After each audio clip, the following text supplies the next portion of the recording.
కరీంనగర్ వచ్చేదా కరీంనగర్ అగ్నిగుండంలా ఉందని చెప్తున్నారు. ఎందుకంటే ఒకటి ఏంటంటే సిరిసిల్ల మాత్రం ఇది హారిబుల్ సిచ్యువేషన్. అది హారిబుల్ అంటే horrible, you cannot imagine now this thing. ఎందుకంటే గంభీరావుపేట దగ్గర వాళ్ళని చంపి వాళ్ళ తలలు తీసుకొచ్చి ఎల్లారెడ్డిపేట పిఎస్ లిమిట్స్లో చెట్లకు కట్టారు. జనశక్తి వాళ్ళు వాళ్ళని కౌంటర్ అటాక్ చేసే శక్తి లేక సీక్వెన్స్గా ఒక మూడు విలేజ్లలో మర్డర్ చేసుకుంటూ పోయారు. ఎవరిని అంటే పరిస్థితి ఎట్లా ఉన్నదో మీరు చూడండి. జనశక్తికి పడకపోవడం కారణం ఏంటి? గంభీరావుపేట దగ్గర మర్డర్ చేసి ఈయన సిరిసిల్ల మున్సిపల్ కమిషనర్ కింద కూర్చుండబెట్టి దగ్గర ఇంత కారం ఉండే. అంటే 240 ఎఫ్ఐఆర్లు అంటే ఏ టైప్ ఆఫ్ కేసులు ఎక్కువ వచ్చి? ఇప్పుడు థెఫ్ట్స్ బాగా కార్లీస్ కదండి, థెఫ్ట్స్ బాగుండేది. ఫైర్ చేసిన తర్వాత ఆ ప్రాబ్లం అక్కడ సాల్వ్ అయిందా లేదంటే అది కంటిన్యూ అయిందా? అదే కంటిన్యూ అయింది. అది అంత తొందరగా కాదు. అది బస్సులో మొత్తం బ్లీడింగ్ కారుతున్నది మొత్తము. అంటే ఒకటి రెండు చెప్పండి ఏ విధంగా. ఇప్పుడు ఒక ఇన్సిడెంట్ అయినది ఒకసారి. ఒక కార్మికుడు డిపోలో చనిపోయాడు. చనిపోతే ఏం లేదు, వాళ్ళు వచ్చి టార్గెట్ ఎవరన్నా ఉంటే అని షోప్ చేసేది, తల నరికేది, ఒక దగ్గర పెట్టిపోయేది. అంత terror they created. Exchange of fires ఎన్ని అయి ఉంటాయి? చాలా అవుతాయి. అంటే అందులో రియల్ ఎన్కౌంటర్లో బంపింగ్ ఎన్కౌంటర్. ఇప్పుడు ఛత్తీస్గఢ్ అప్పుడు ఏంటంటే ఈ సమ్మర్లో ఈ మిర్చి కళ్ళాలల్లో బాగా రైతులు మిర్చి పెట్టుకునేది. ఈ గుత్తికోయాసి ఏంటంటే ఎవడు కొంచెం వాయిస్ రేజ్ చేస్తే వాడిని చంపేది. భద్రాచలం సర్కిల్లో మీకు జరిగిన మీరు చెప్తున్న క్రైమ్లో మంచి ఇంట్రెస్టింగ్ ఉన్న మర్డర్ కేసు ఏమైనా?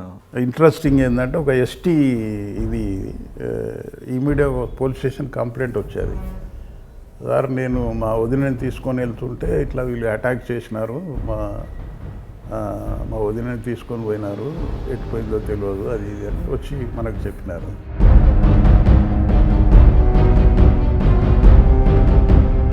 నాకు దాహం వేస్తుందంటే ఎట్లా లేదు, నీళ్లు లేవు కదా అంటే వాడు మూత్రం పోయి తాగుతానంటే మూత్రం పోస్తే తాగినాడు.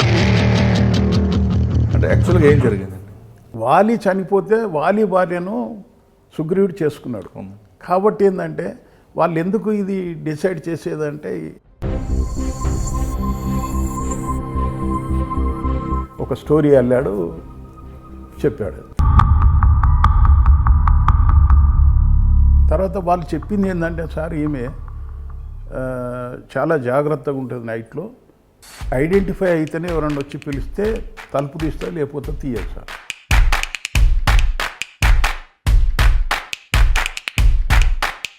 పడలేదు సార్ ఆమెను, ఇట్లా పట్టి గుంజి వేసినట్టున్నది సార్ అని చెప్పినాడు. ఇవి ఎట్లా చెప్తావా అంటే సార్ ఇట్లా పెడితే మనకి ఇది ఫోల్డ్స్ వస్తాయి కదా, ఇట్లా పట్టి గుంజితే ఫోల్డ్స్ వస్తాయి కదా సార్, అది ఇట్లా గుంజినట్టున్నది సార్ అని. చూడండి మనం ఓపికగా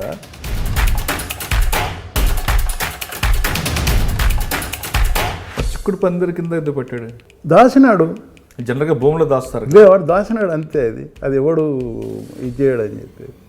ఇప్పుడు ఎవడైతే నేరస్తుడు కళ్ళల్లో కళ్ళు పెట్టి చూడాడు, అది రూల్, తంపు రూల్. ఇట్లన్నా చూస్తాడు, ఇట్లన్నా చూస్తాడు, అటన్నా చూస్తాడు, ఇటన్నా. కొంతమంది ప్లాంట్గా ఉండి కళ్ళల్లో కళ్ళు పెట్టి చూసే వాళ్ళు కూడా ఉంటారు కదా. సిద్దిపేటలో బుచ్చిరామరెడ్డి గారికి, ఇప్పుడు ప్రస్తుత తెలంగాణ ముఖ్యమంత్రి కేసీఆర్కి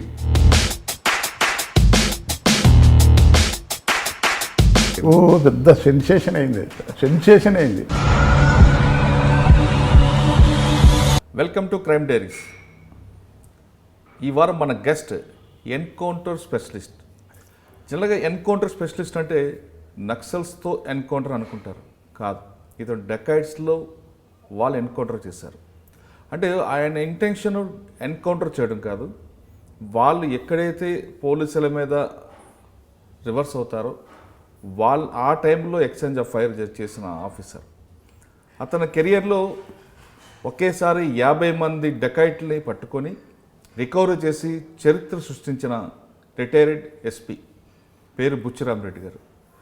బుచ్చిరామరెడ్డి గారు కరీంనగర్, వరంగల్ రేంజ్తో పాటు మెదక్ జిల్లా సిద్దిపేటలో పనిచేస్తున్నప్పుడు ఒకవైపు బస్సు డెకాయిట్ల తీవ్రస్థాయిలో ఉండేవి, మరోవైపు నక్సల్స్ మూవ్మెంట్ చాలా పీక్ స్టేజ్లో ఉంది. రెండు వైపులా కూడా లా అండ్ ఆర్డర్ ప్రాబ్లం, ఈ రెండింటితో పాటు లా అండ్ ఆర్డర్ ప్రాబ్లం కూడా సరి సమానం చూసుకుంటూ కరెక్ట్గా మేనేజ్ చేసుకుని వచ్చిన ఆఫీసర్. అతను స్టార్టింగ్ కెరియర్లోనే పండరీపురంలో లా అండ్ ఆర్డర్ ప్రాబ్లం వస్తే ఫైరింగ్ చేసిన ఆఫీసర్.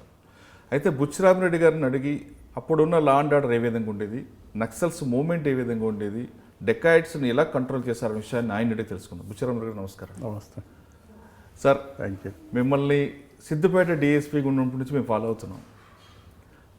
ఎక్కడైనా dacoit, bus dacoits, petrol pump మీద డెకాయిట్లు, పెట్రోల్ పంప్ అటాక్స్ బాగా జరుగుతుంటాయి. ఆ టైంలో బుచ్చిరామరెడ్డి గారు వచ్చారంటే ఖచ్చితంగా ఆ డెకాయిట్స్ని పట్టుకుంటారు, తర్వాత కొంత గ్యాప్లో ఎన్కౌంటర్ అవుతుంది అన్న ఒక పేరుండేది. అంటే మీరు వాంటెడ్లీ చేశారా లేదా ఎక్స్చేంజ్ ఆఫ్ ఫైర్లో జరిగింది అనేది అది తర్వాత విషయం. కానీ అంటే అప్పుడు చాలా పీక్ స్టేజ్ ఉండేది. అంటే మీరు పనిచేస్తున్న ఏరియా అంతా కరీంనగర్, వరంగల్, సిద్దిపేట, సిరిసిల్ల ప్రాంతం అంతా నక్సల్స్ మూవ్మెంట్ చాలా పీక్ స్టేజ్. దాంతోపాటు ఈ లా అండ్ ఆర్డర్ ప్రాబ్లం ఒకటి ఉండేది, ఈ డెకాయిట్స్ ప్రాబ్లం, ఈ మూడింటిని మేనేజ్ చేసుకుంటూ వచ్చిన మీరు అంటే ఆ టైంలో ఏ విధంగా చేసుకొచ్చారు? ఇప్పుడు పోలీసింగ్ ఏ విధంగా ఉంది, అప్పుడు పోలీసింగ్ ఏ విధంగా ఉంది, అప్పుడు ఆఫీసర్స్ ఏమైనా ఎన్కౌంటర్ చేసినా లేదా లా అండ్ ఆర్డర్ ప్రాబ్లంలో ఎవరి మీద పోలీసులు కొట్టినా ఆఫీసర్ సపోర్ట్ ఏ విధంగా ఉండేది అనే విషయాలు చెప్పే ముందు ఒకసారి మీ ఫ్యామిలీ బ్యాక్గ్రౌండ్ చెప్పండి. నేను I'm native from A village called Chagal of Warangal district తీస్తే. నేను ప్రైమరీ స్కూలు తర్వాత 9th వరకు ఆ స్కూల్లోనే చదివాను. 9th నుంచి హనంకొండకు వచ్చాను. హనంకొండలో మల్టీపర్పస్ స్కూల్లో జాయిన్ అయినాను. 11th వచ్చేటప్పటికి తెలంగాణ స్టేషన్ స్టార్ట్ అయింది. అప్పుడు బాగా యాక్టివ్గా పార్టిసిపేట్ అయ్యాం. ఆ స్టేషన్తో మాకు ఒక 1 year ఎడ్యుకేషన్ పోయింది టోటల్గా. అప్పుడు 11th ఉన్నప్పుడు మాకు 1969 ఎడ్యుకేషన్ స్టార్ట్ అయింది. స్కూల్ స్టూడెంట్ అయినా యాక్టివ్లీ పార్టిసిపేటెడ్. అది చేసినాక మాకు 1 year ఎడ్యుకేషన్ లాస్ అయింది బికాజ్ ఆఫ్ ఎడ్యుకేషన్. టోటల్గా స్కూల్స్ సెలవు ఇచ్చారు. 1 year పోయింది. తర్వాత ఐ కుడ్ పాస్ 12th, తర్వాత graduation arts and science college Warangal. గ్రాడ్యుయేషన్లో 71 to 74 గ్రాడ్యుయేషన్ అయింది. అయినాక 75లో I joined in LLB, evening college arts and అది. అయినప్పుడు అది చదువుతున్నప్పుడు ఏంటంటే ఈ ఎస్ఐ జాబ్ నోటిఫికేషన్ వచ్చేది. నేను యాక్చువల్గా కొంచెం కాన్ఫిడెన్స్ తక్కువ ఉండే, ఎందుకంటే అప్పుడు ఎస్ఐ జాబ్ రావాలంటే చాలా ఇది ఉండే, కష్టం ఉండేది. సరే అని చెప్పి మా కజిన్ ఒక అతను ఉండేది, అతను అప్లై చేస్తానంటే ఆయనకు నా హెల్ప్ కావాలి, అంటే టు ఫిల్అప్ ఫామ్స్ ఇవన్నీ. సరే అని చెప్పి ఆయన ఇద్దరం కలిసి పెట్టాం. అయితే అప్పుడు అదృష్టం ఏంటంటే మాకు నోటిఫికేషన్ అప్పుడు 18 పోస్టులు వచ్చాయి. తర్వాత ఈ ఎమర్జెన్సీ ఉండే, అప్పుడు ఎమర్జెన్సీలో ఈ వాలంటరీ రిటైర్మెంటు చాలా వేకెన్సీస్ ఈరోజు అయితే అది 65 వేకెన్సీలకు చేశారు. 18 వేకెన్సీస్ నుంచి 65 వేకెన్సీలకు చేశారు. అది మేము 75లో అప్లై చేశాం దానికి. అయితే అదృష్టం ఏంటంటే మాకు ఫస్ట్ టైము రిటర్న్ టెస్ట్ పెట్టారు. ఎస్ఐస్కి ఎప్పుడు కూడా రిటర్న్ టెస్ట్ లేదు. ఎప్పుడైనా ఫిజికల్ అపియరెన్స్ బాగా హైటు ఉన్న వాళ్ళని చూసి సెలెక్ట్ చేసేది. అది ఫస్ట్ టైం మాకు రిటర్న్ ఎగ్జామినేషన్ పెట్టారు. 2 పేపర్స్, ఈవినింగ్ ఒకటి, అది మార్నింగ్ ఒకటి, ఈవినింగ్ ఒకటి. ఆర్ట్స్ అండ్ మన ఈ రీజనల్ ఇంజనీరింగ్ కాలేజ్లో మా ఎగ్జామ్. దానికి ఐ పాస్డ్ ఇట్. నాది రేంజ్లో 6th ర్యాంక్ వచ్చేది అప్పుడు. ఇక ఎప్పుడు కూడా దీన్ని చూసుకోలేదు, పర్సూ చేయలేదు, ఆటోమేటిక్గా వస్తూనే ఉన్నది. అది పాస్ అయిందని రిజల్ట్ వచ్చేది. తర్వాత ఇంటర్వ్యూకి పిలిచారు. ఇంటర్వ్యూ హైదరాబాద్లో ఓల్డ్ సిటీ కమిషనర్ ఆఫీస్, అంటే ఇప్పుడు ఉన్న ఓల్డ్ సిటీలో అప్పుడు ముగ్గురు డిఐజీలతో ఇంటర్వ్యూ ఉండే. One of the DIG was Bhaskar. సరే అది పాస్డ్ ఇట్, సెలెక్షన్ అయింది. అయినాక పీటీసీ అనంతపూర్ 1976 ఏప్రిల్ 19th నాడు I join in the college. అది ట్రైనింగ్ అయిపోయినాక I posted to Khammam district. First Kothagudem 2 town ఇచ్చారు. అది కొన్ని రోజులే. మళ్ళా మా ప్రెడిసీసర్ ఎవరైతే ఉన్నారో మళ్ళీ ఆయన వచ్చినాడు. దాని తర్వాత I was posted to Karepalli PS of Khammam district. మీరు ఆ పొల్యూషన్కి వచ్చిన తర్వాత అంటే అక్కడ లాండ్ ఆర్డర్ ప్రాబ్లం వచ్చిందని మీరు ఫైర్ ఓపెన్ చేశారా? చెప్తా. అది ఏమైందంటే అక్కడ ఒక విలేజ్ ఏంటంటే పండితాపురం అని ఒక విలేజ్ ఉన్నది. ఈ పండితాపురం విలేజ్లో అప్పుడు ఈ ఆర్గనైజేషన్ మావోయిస్ట్ ఆర్గనైజేషన్ ఏదైతే ఉన్నదో అప్పుడు అది సిఓసి కింద అది ఆర్గనైజేషన్ చేశారు. అందులోనే ఈ ఫ్రంటల్ ఆర్గనైజేషన్స్ ఆర్ఎస్యు, ఆర్వైఎల్ బాగా కొంచెం యాక్టివ్గా చేయాలని చెప్పి ఆర్వైఎల్ యాక్టివిటీస్ పండితాపూర్లో బాగా స్టార్ట్ చేశారు. ఒక భూస్వామి యొక్క భూమి ఆక్రమించాలని చెప్పి. నేను అప్పుడు యంగ్ ఎస్ఐని, పెళ్లి కాలేదు, బ్యాచిలర్. మాకు డిఎస్పి ఉండే సూర్యనారాయణ అని చెప్పి మంచి డిఎస్పి ఉండే. అయితే ఈ రోజు వాళ్ళు ప్రొసెషను అటాక్ చేసుడు, ఈయనది చేను కోసుకొని పోవడు ల్యాండ్ ఆర్డ్ది, ఇవన్నిటికి ఏంటంటే మేము క్యాంప్ చేశాము. థర్డ్ డే నాడు ఏమైందంటే వాళ్ళు they have taken a position with lethal weapons, అది ఇల్లీగల్లీ వితౌట్ అవర్ పర్మిషన్. వాళ్ళ intention was to attack this thing if anybody resist. DSP గారు నేను ఇద్దరమే వి ఫాలోడ్ ద ప్రొసెషన్. ఎప్పుడైతే ప్రొసెషన్ వైలెంట్ అయిందో he ordered for lathi charge. Lathi చార్జీకి order చేసేటోరికి ఏంటంటే మా ముందు కాంటింజెంట్ ఏదైతే ఉన్నదో ఏపీఎస్పి ఫోర్సు వాళ్ళతో కంట్రోల్ కాలే. నేను అందులో ఉన్నా. అయితే ఈ ఆర్మ్డ్ ఫోర్స్ ఏదైతే ఉన్నదో దూరం ఉన్నది, వాళ్ళు అందుకోలేకపోయారు. ఇన్ ద మీన్ వైల్ ఏం చేశారు, వాళ్ళు ఓవర్ పవర్ చేసి డిఎస్పిని ఒక బైలేన్కి లాక్కొని పోయారు. లాక్కొని పోయి విపరీతంగా కొట్టారు. అసలు ముఖం షేప్ లేదు అది. ఇక ఏం చేయాలి, to rescue our self and DSP I ordered for opening fire. ఇద్దరు స్పాట్లో చనిపోయారు. చనిపోయిన లేడీస్ నా దగ్గర ఇంత కారం ఉండేది. See their preparedness this thing. చేసినాక వాళ్ళు డిస్పర్స్ అయినాక immediate this thing I took the DSP to Khammam hospital. బస్సులో మొత్తం బ్లీడింగ్ కారుతున్నది. మొత్తము అసలు మనిషి గుర్తుపట్ట రాకుండా పరిస్థితి ఉండేది. చేసినాక అది ఆయనను అక్కడి నుంచి ట్రీట్మెంట్ ఇచ్చినాక హైదరాబాద్ పంపించారు. Luckily survived. అంటే ఫస్ట్ పోస్టింగ్లో ఫైరింగ్ చేయడంతో అంటే మీకు కొంచెం ఇబ్బంది, ఆఫీసర్ నుంచి ఇబ్బందులు వచ్చాయి ఎంక్వైరీలు పేరు మీద? ఏం లేదు. నో ఇప్పుడు because this thing absolutely we are on the right way this thing. ఎందుకంటే to save our selfs, to save the properties and so our lives, to save our lives, I had to open fire this thing. మీరు fire చేసిన తర్వాత ఆ problem అక్కడ solve అయిందా లేదంటే అది continue అయిందా? అది కంటిన్యూ అయింది. అది అంత తొందరగా కాదు. అది ఎప్పుడంటే ఎట్లా కంటిన్యూ అయిందంటే తర్వాత ఎప్పటికీ వాళ్ళు ఒక మీటింగ్ పెడతామని, ఈ ఆర్వైఎల్ రాడికల్ యూత్ లీగ్, ఓకే, మేము దాన్ని పెట్టొద్దని దానికి ఒక మొత్తము ఒక 5-6 విలేజ్లలో 144 సెక్షన్ పెట్టి ఎవరిని గుమిగూడనియకుండా ఎక్కడ మీటింగ్ జరగకుండా మొత్తం ఒక 1-2 years నడిచింది. అది నేను ఉన్న రోజులు నడిచింది. అది తర్వాత మరి ఎక్కడ కూడా ప్రాబ్లం ఫేస్ కాలేదు. ఏది దేనికి వాళ్ళు అక్కడే కాలే. అక్కడ మేము తర్వాత అప్పరేయండి మాది మీదే. ఎందుకంటే దాదాపు ఆ కేసులో ఒక 80 మందిని అరెస్ట్ చేశాము. 307 కేసు తర్వాత ఇవన్నీ పెట్టి అరెస్ట్ చేశాము. చేసి ఎక్కడ కూడా మీటింగ్ జరగనీయలేదు. మేము did not give any permission this thing. అది ఓకే, ఇన్స్ట్రక్షన్స్ ఉండే అట్లా. సెకండ్ పోస్టింగ్ ఎక్కడండి? సెకండ్ పోస్టింగ్ అప్పుడు ద గ్రేట్ దిస్ థింగ్ అది చనిపోయినాడు. సోమిరెడ్డి సార్ ఉండే ఎస్పీ, ఓ సి సోమిరెడ్డి గారు, బాగా డైనమిక్ ఎస్పీ. తర్వాత I was posted to Yellandu. అక్కడ కూడా డిఫరెంట్ ప్రాబ్లం ఉంటుంది కదా. ఇక డిఫరెంట్ అంటే ఆడ కొంచెం లా అండ్ ఆర్డర్ ప్రాబ్లము, తర్వాత అక్కడ కార్మిక సంఘాలు ఇష్యూస్ కూడా అవి మనకు అప్పుడు అంతా వాళ్ళు అంత ఇది లేకుండేది. కార్మిక సంఘాలు అంతా మనకి లా అండ్ ఆర్డర్ ప్రాబ్లం క్రియేట్ చేసేది లేదు. కానీ జనరల్గా ఎఫ్ఐఆర్ వాజ్ హెవీ.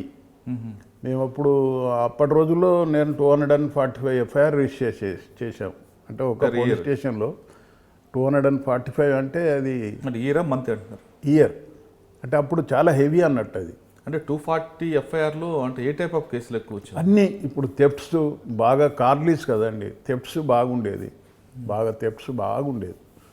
అదే హౌస్ బ్రేకింగ్స్, థెఫ్ట్స్, కాలరీ దగ్గర థెఫ్ట్స్, కోల్ థెఫ్ట్స్ ఎక్కువ హెవీ ఉండే. ఓకే, అంటే ఆ డిహెచ్పి ఉండేదా నైట్ హెచ్పి ఎక్కువ ఉండేది?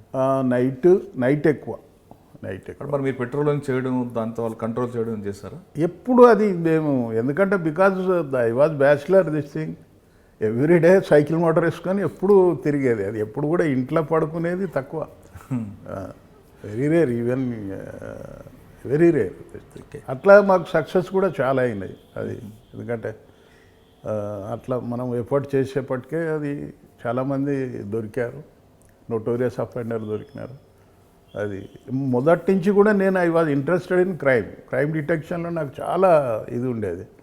దొరికేది ఎట్లా అంటే అట్లా పోయేది, పట్టుకొచ్చేది, చాలా చాలా ఇది ఉండే. అంటే అప్పట్లో మీరు పట్టుకొని ఇంట్రాగేషన్ చేసిన తర్వాత అప్పుడు జరిగిన ఎఫ్ఐఆర్లో చెప్పేవాడా, లేదా కొన్ని మీ టార్చర్ తట్టుకోలేక వేరే ఎఫ్ఐఆర్లు కూడా యాడ్ అయ్యాయి? లే, ఇప్పుడు ఎట్లా కూడా ఏంటంటే అది నేను ఎప్పుడు కూడా వాళ్ళని కన్ఫెషన్ ఏంటంటే అన్డ్యూ అడ్వాంటేజ్ ఎప్పుడు తీసుకోలేదు. ఎందుకంటే వాళ్ళు చెప్పిన కన్ఫెషన్తో కూడా మళ్ళీ సీన్ రికన్స్ట్రక్షన్ చేయించేది. సపోజ్ నేను ఈ లేబర్ బస్తీలో చేసినానంటే అడిగేది ఎక్కడ అది ఎక్కడ దాని ల్యాండ్ మార్క్ ఏంది, ఎవరి ఇల్లు చూపెడతావా లేదా, చూపెట్టి మోడస్ ఆపరండి ఆయన ఎట్లా చేసిండో అట్లా చెప్తేనే మేము దాన్ని అకౌంట్ తీసుకునేది.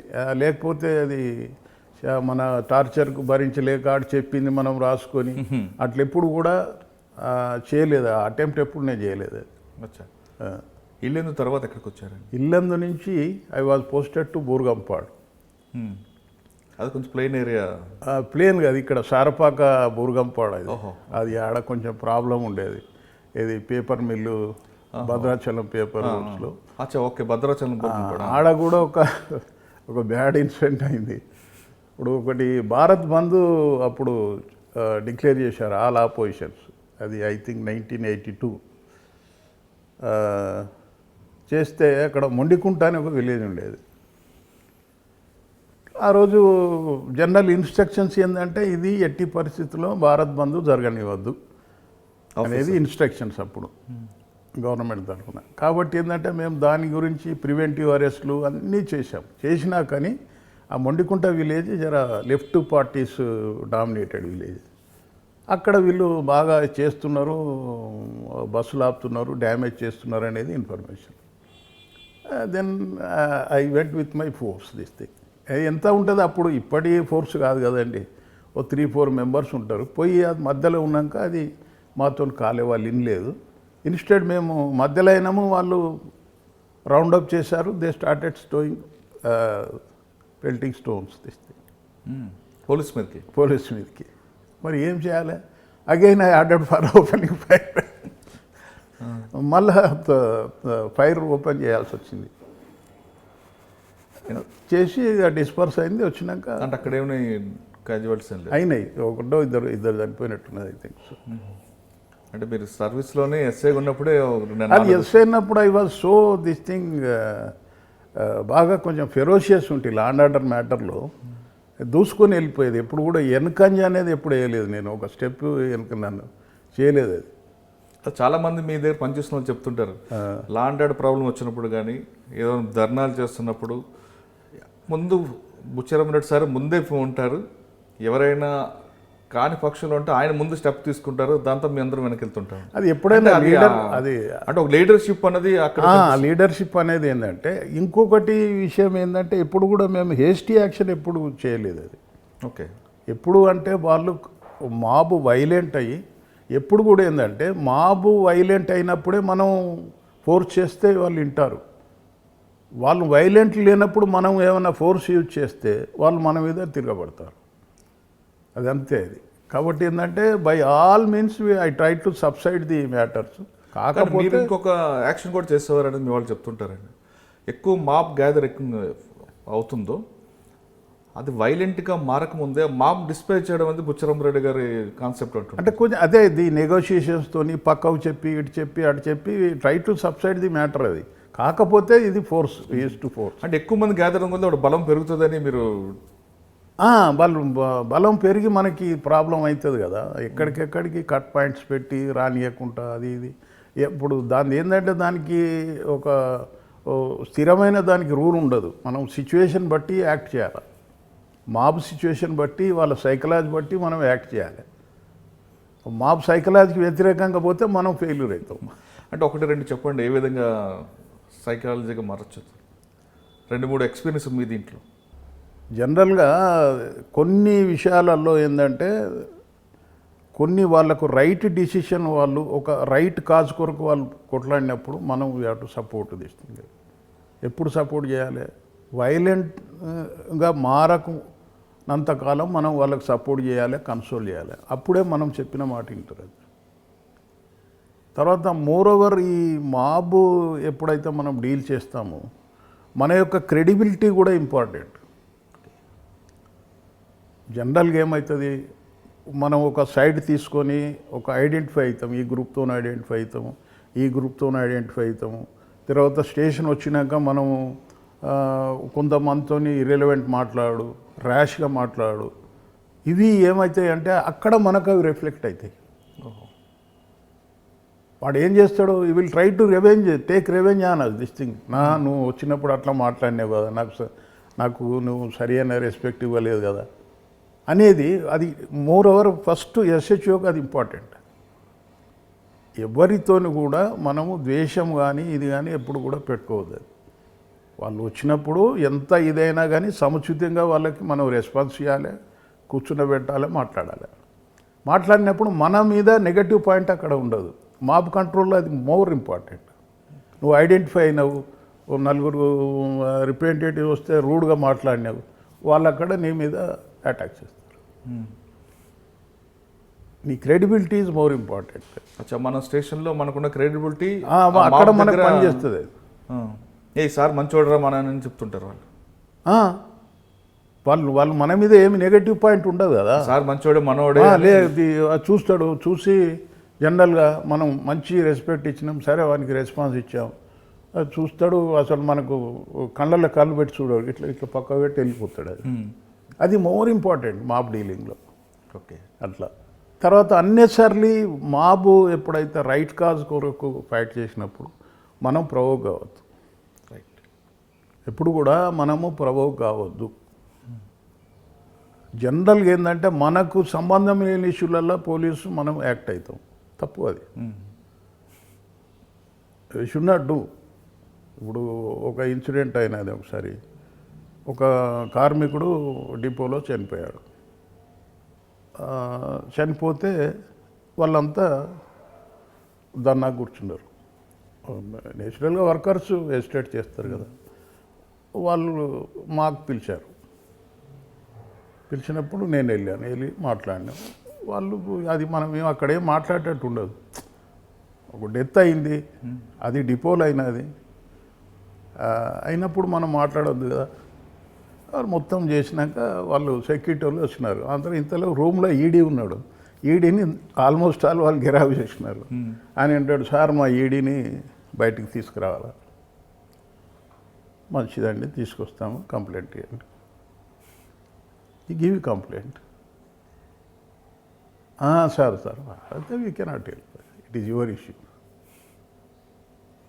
నువ్వు కంప్లైంట్ ఇవ్వట నేను మీ ఈడీని తీసుకురాను, సారీ ఐ కెనాట్. వెళ్ళి వచ్చాం. అయిపోయింది. అది వాళ్ళు మళ్ళీ మాట్లాడుకున్నారు, సబ్సైడ్ అయిపోయింది. అంటే వితౌట్ కంప్లైంట్ మీరు ఎంటర్ అయితే వాళ్ళు కొంచెం ప్రాబ్లం చేసినట్లు అవుతుంది. అవుతుంది కదా. మనం ఎట్లా why should be this thing, why should be this thing. Yes. ఇప్పుడు అక్కడ ఏంటంటే దృష్టి పెట్టుకోవాలి. నువ్వు చెప్తున్నావు మా ఈడీని కన్ఫైన్ చేశారు, రాణిస్తలేరు. It is an offence.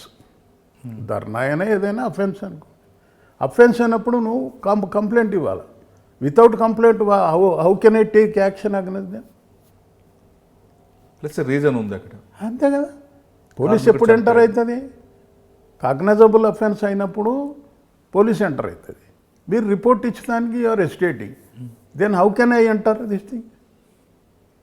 అంటే వాళ్ళు ఏమంటారు పోలీసుని అక్కడ అని, మీరు మేనేజ్మెంట్ తొత్తులు అంటారు. అవును. అది అసలు అది that is more important for police this thing. ఇంకోసారి కూడా అట్లే అయింది. అది ఐ థింక్ సిద్దిపేటలో ఎవరో ఒక కండక్టర్ బయట చనిపోయాడు, సూసైడ్ చేసుకున్నాడు. సరే, దాన్ని వాళ్ళు ఇష్యూ చేశారు. అందరూ ఆ శవాన్ని డిపో ఉంది కదా సిద్దిపేటలో, గేట్ దగ్గర పెట్టినారు. ధర్నా రోజుల్లో నడిచేది. మేము పోయినాం. ఈడీ లోపల పోయినాక మాకు మా ఆఫీసర్స్ నుంచి ప్రెషర్, డిస్పర్స్ చేయండి. ఎందుకు చేయాలి సార్ అని నేను, పద్ధతి కాదు సార్, ఎందుకు చేయాలో మనం ఇది చేసినాం అనుకోండి, సిద్దిపేట డిపో నుంచి మొత్తం స్టేట్ మొత్తం పాకుతుంది. అది వాళ్ళ ఇష్యూ, వాళ్ళు సెటిల్ చేసుకోవాలి. అది మేమేం చేసినాము, అది లాస్ట్కు ఫోర్స్ పెట్టాము. ఎప్పుడు షో చేసేది ఒకసారి ఫాలన్ అనేది, ఇదనేది, అదేనేది, అది ఇదనేది. వాళ్ళకి ఏంది, అమ్మ వీళ్ళేదో పోలీసు రెడీ అవుతున్నారు మా మీద యాక్షన్ అని చెప్పి, యాక్షన్ లేదు, ఏం లేదు. అది ఇట్లా రాత్రి 10 గంటల వరకు నడిచింది. అది ఒక రోజు మొత్తం 10 గంటల వరకు దే డిసైడెడ్. ఇంతలోకి చెప్పినాము కదా, మీరు ఇంత చేస్తారు, అది పోస్ట్మార్టం పంపకపోతే ఎట్లా ఉంటుంది? అది చేసేది మేమే కదా. మీరు డెడ్ బాడీ ఈడ పెడితే మీకేం రాదు రేపు పొద్దున. ఇప్పుడు డెత్ ఎట్లా అయింది అనేది ఎవరు చెప్తారు? పోస్ట్మార్టంతో చెప్తారు. అది పద్ధతి కాదు అని చెప్తే వాళ్ళు కన్విన్స్డ్ అయినాక వెళ్ళిపోయారు. తర్వాత ఈడీ అప్రిషియేటెడ్ దిస్ థింగ్. ఎస్పీతో వాళ్ళు చెప్తారట, అరే what the kind of DSP ఇది అని చెప్పేది. అది సిచ్యువేషన్ ప్రకారం మనం యాక్ట్ చేయాలి. రైట్. చేతులు లాఠీ ఉందని కానీ తప్పు, అది ఎప్పుడు కూడా తప్పు. అది use your common sense, understand the situation, act accordingly and according to the psychology of mob. Right. Suppose ఇప్పుడు ఎలక్ట్రిసిటీకి ధర్నా జరుగుతుంది. ఎలక్ట్రిసిటీకి ధర్నా జరిగితే పోలీసు ఇష్యూ కాదు కదా. అది మన ఇష్యూ ఏంది? రాస్తారోకో చేశారు, ట్రాఫిక్ ఆగినది.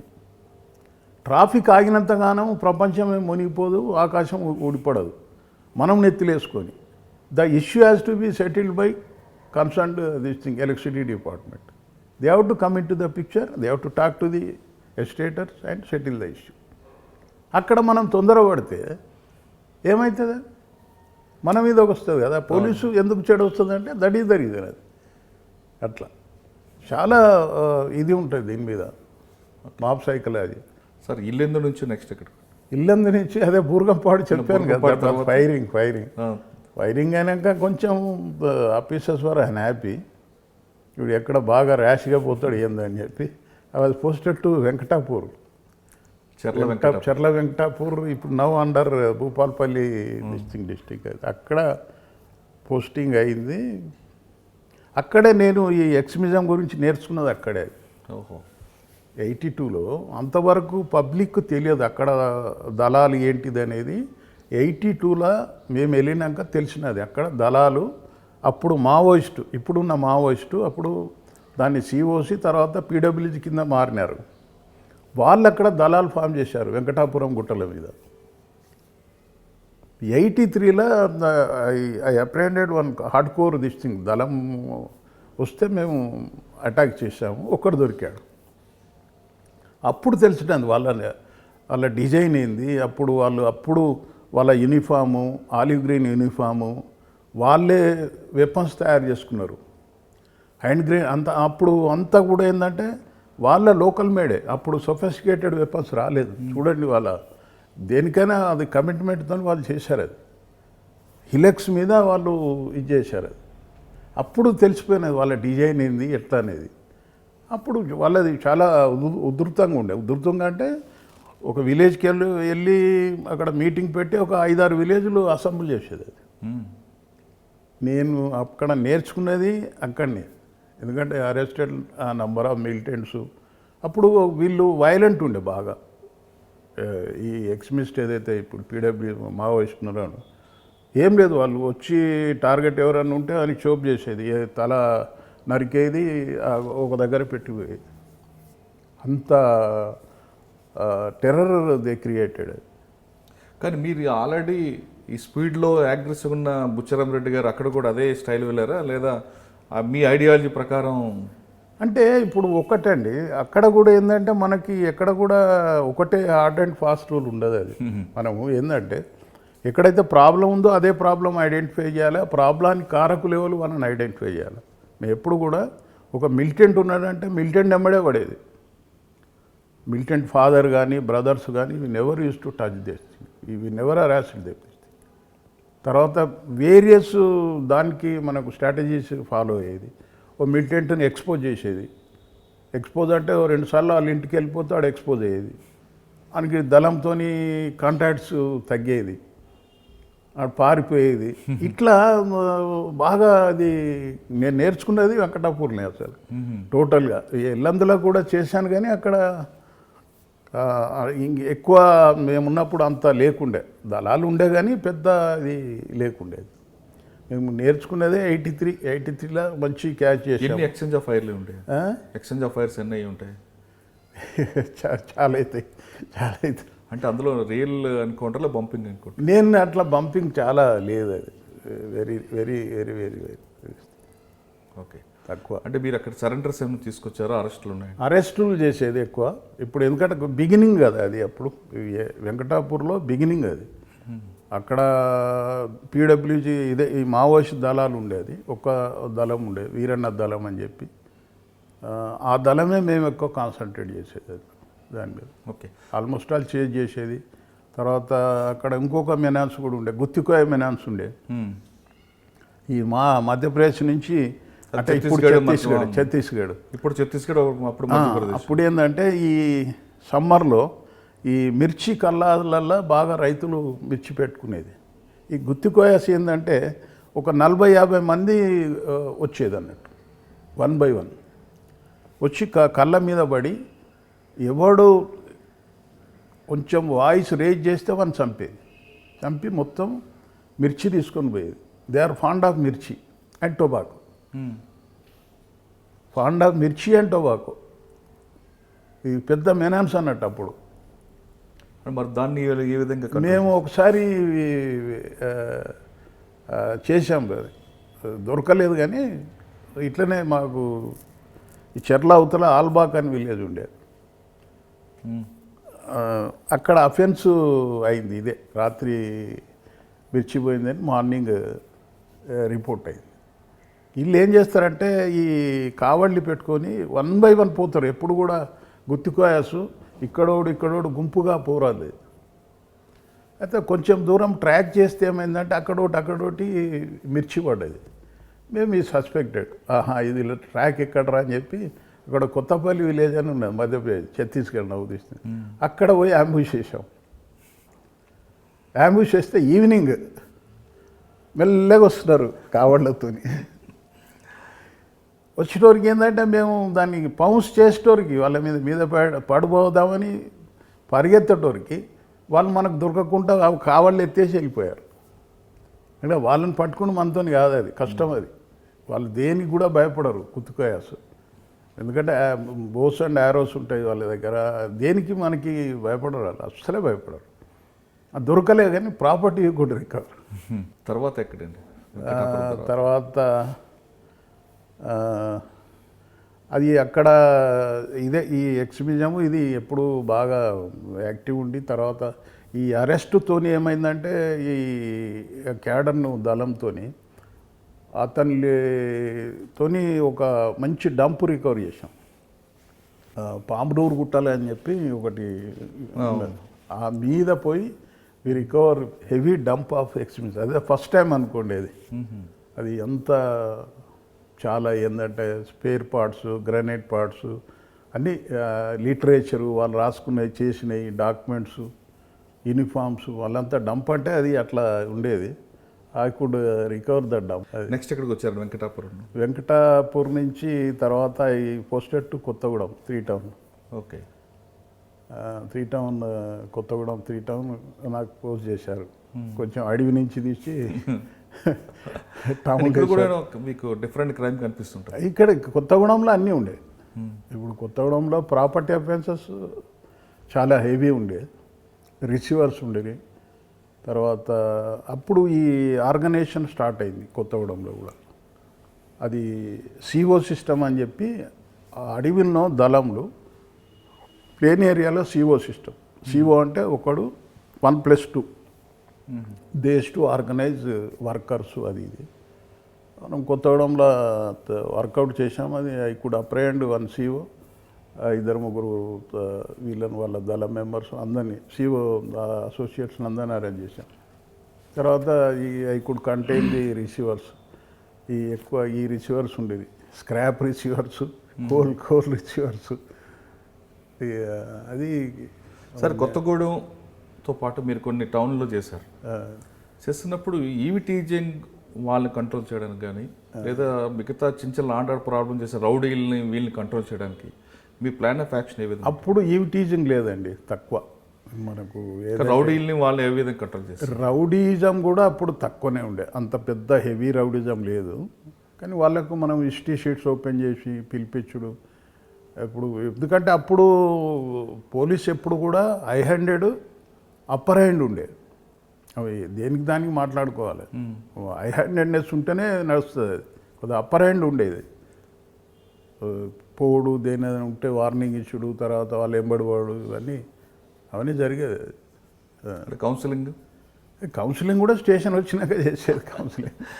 కానీ మీరు రోడ్డు మీదే జంక్షన్లోనే చౌరస్తారని కూడా కొట్టేవారు అనేది అప్పుడు వేరు, అప్పటి పరిస్థితులు వేరు, అప్పటి సిచ్యువేషన్.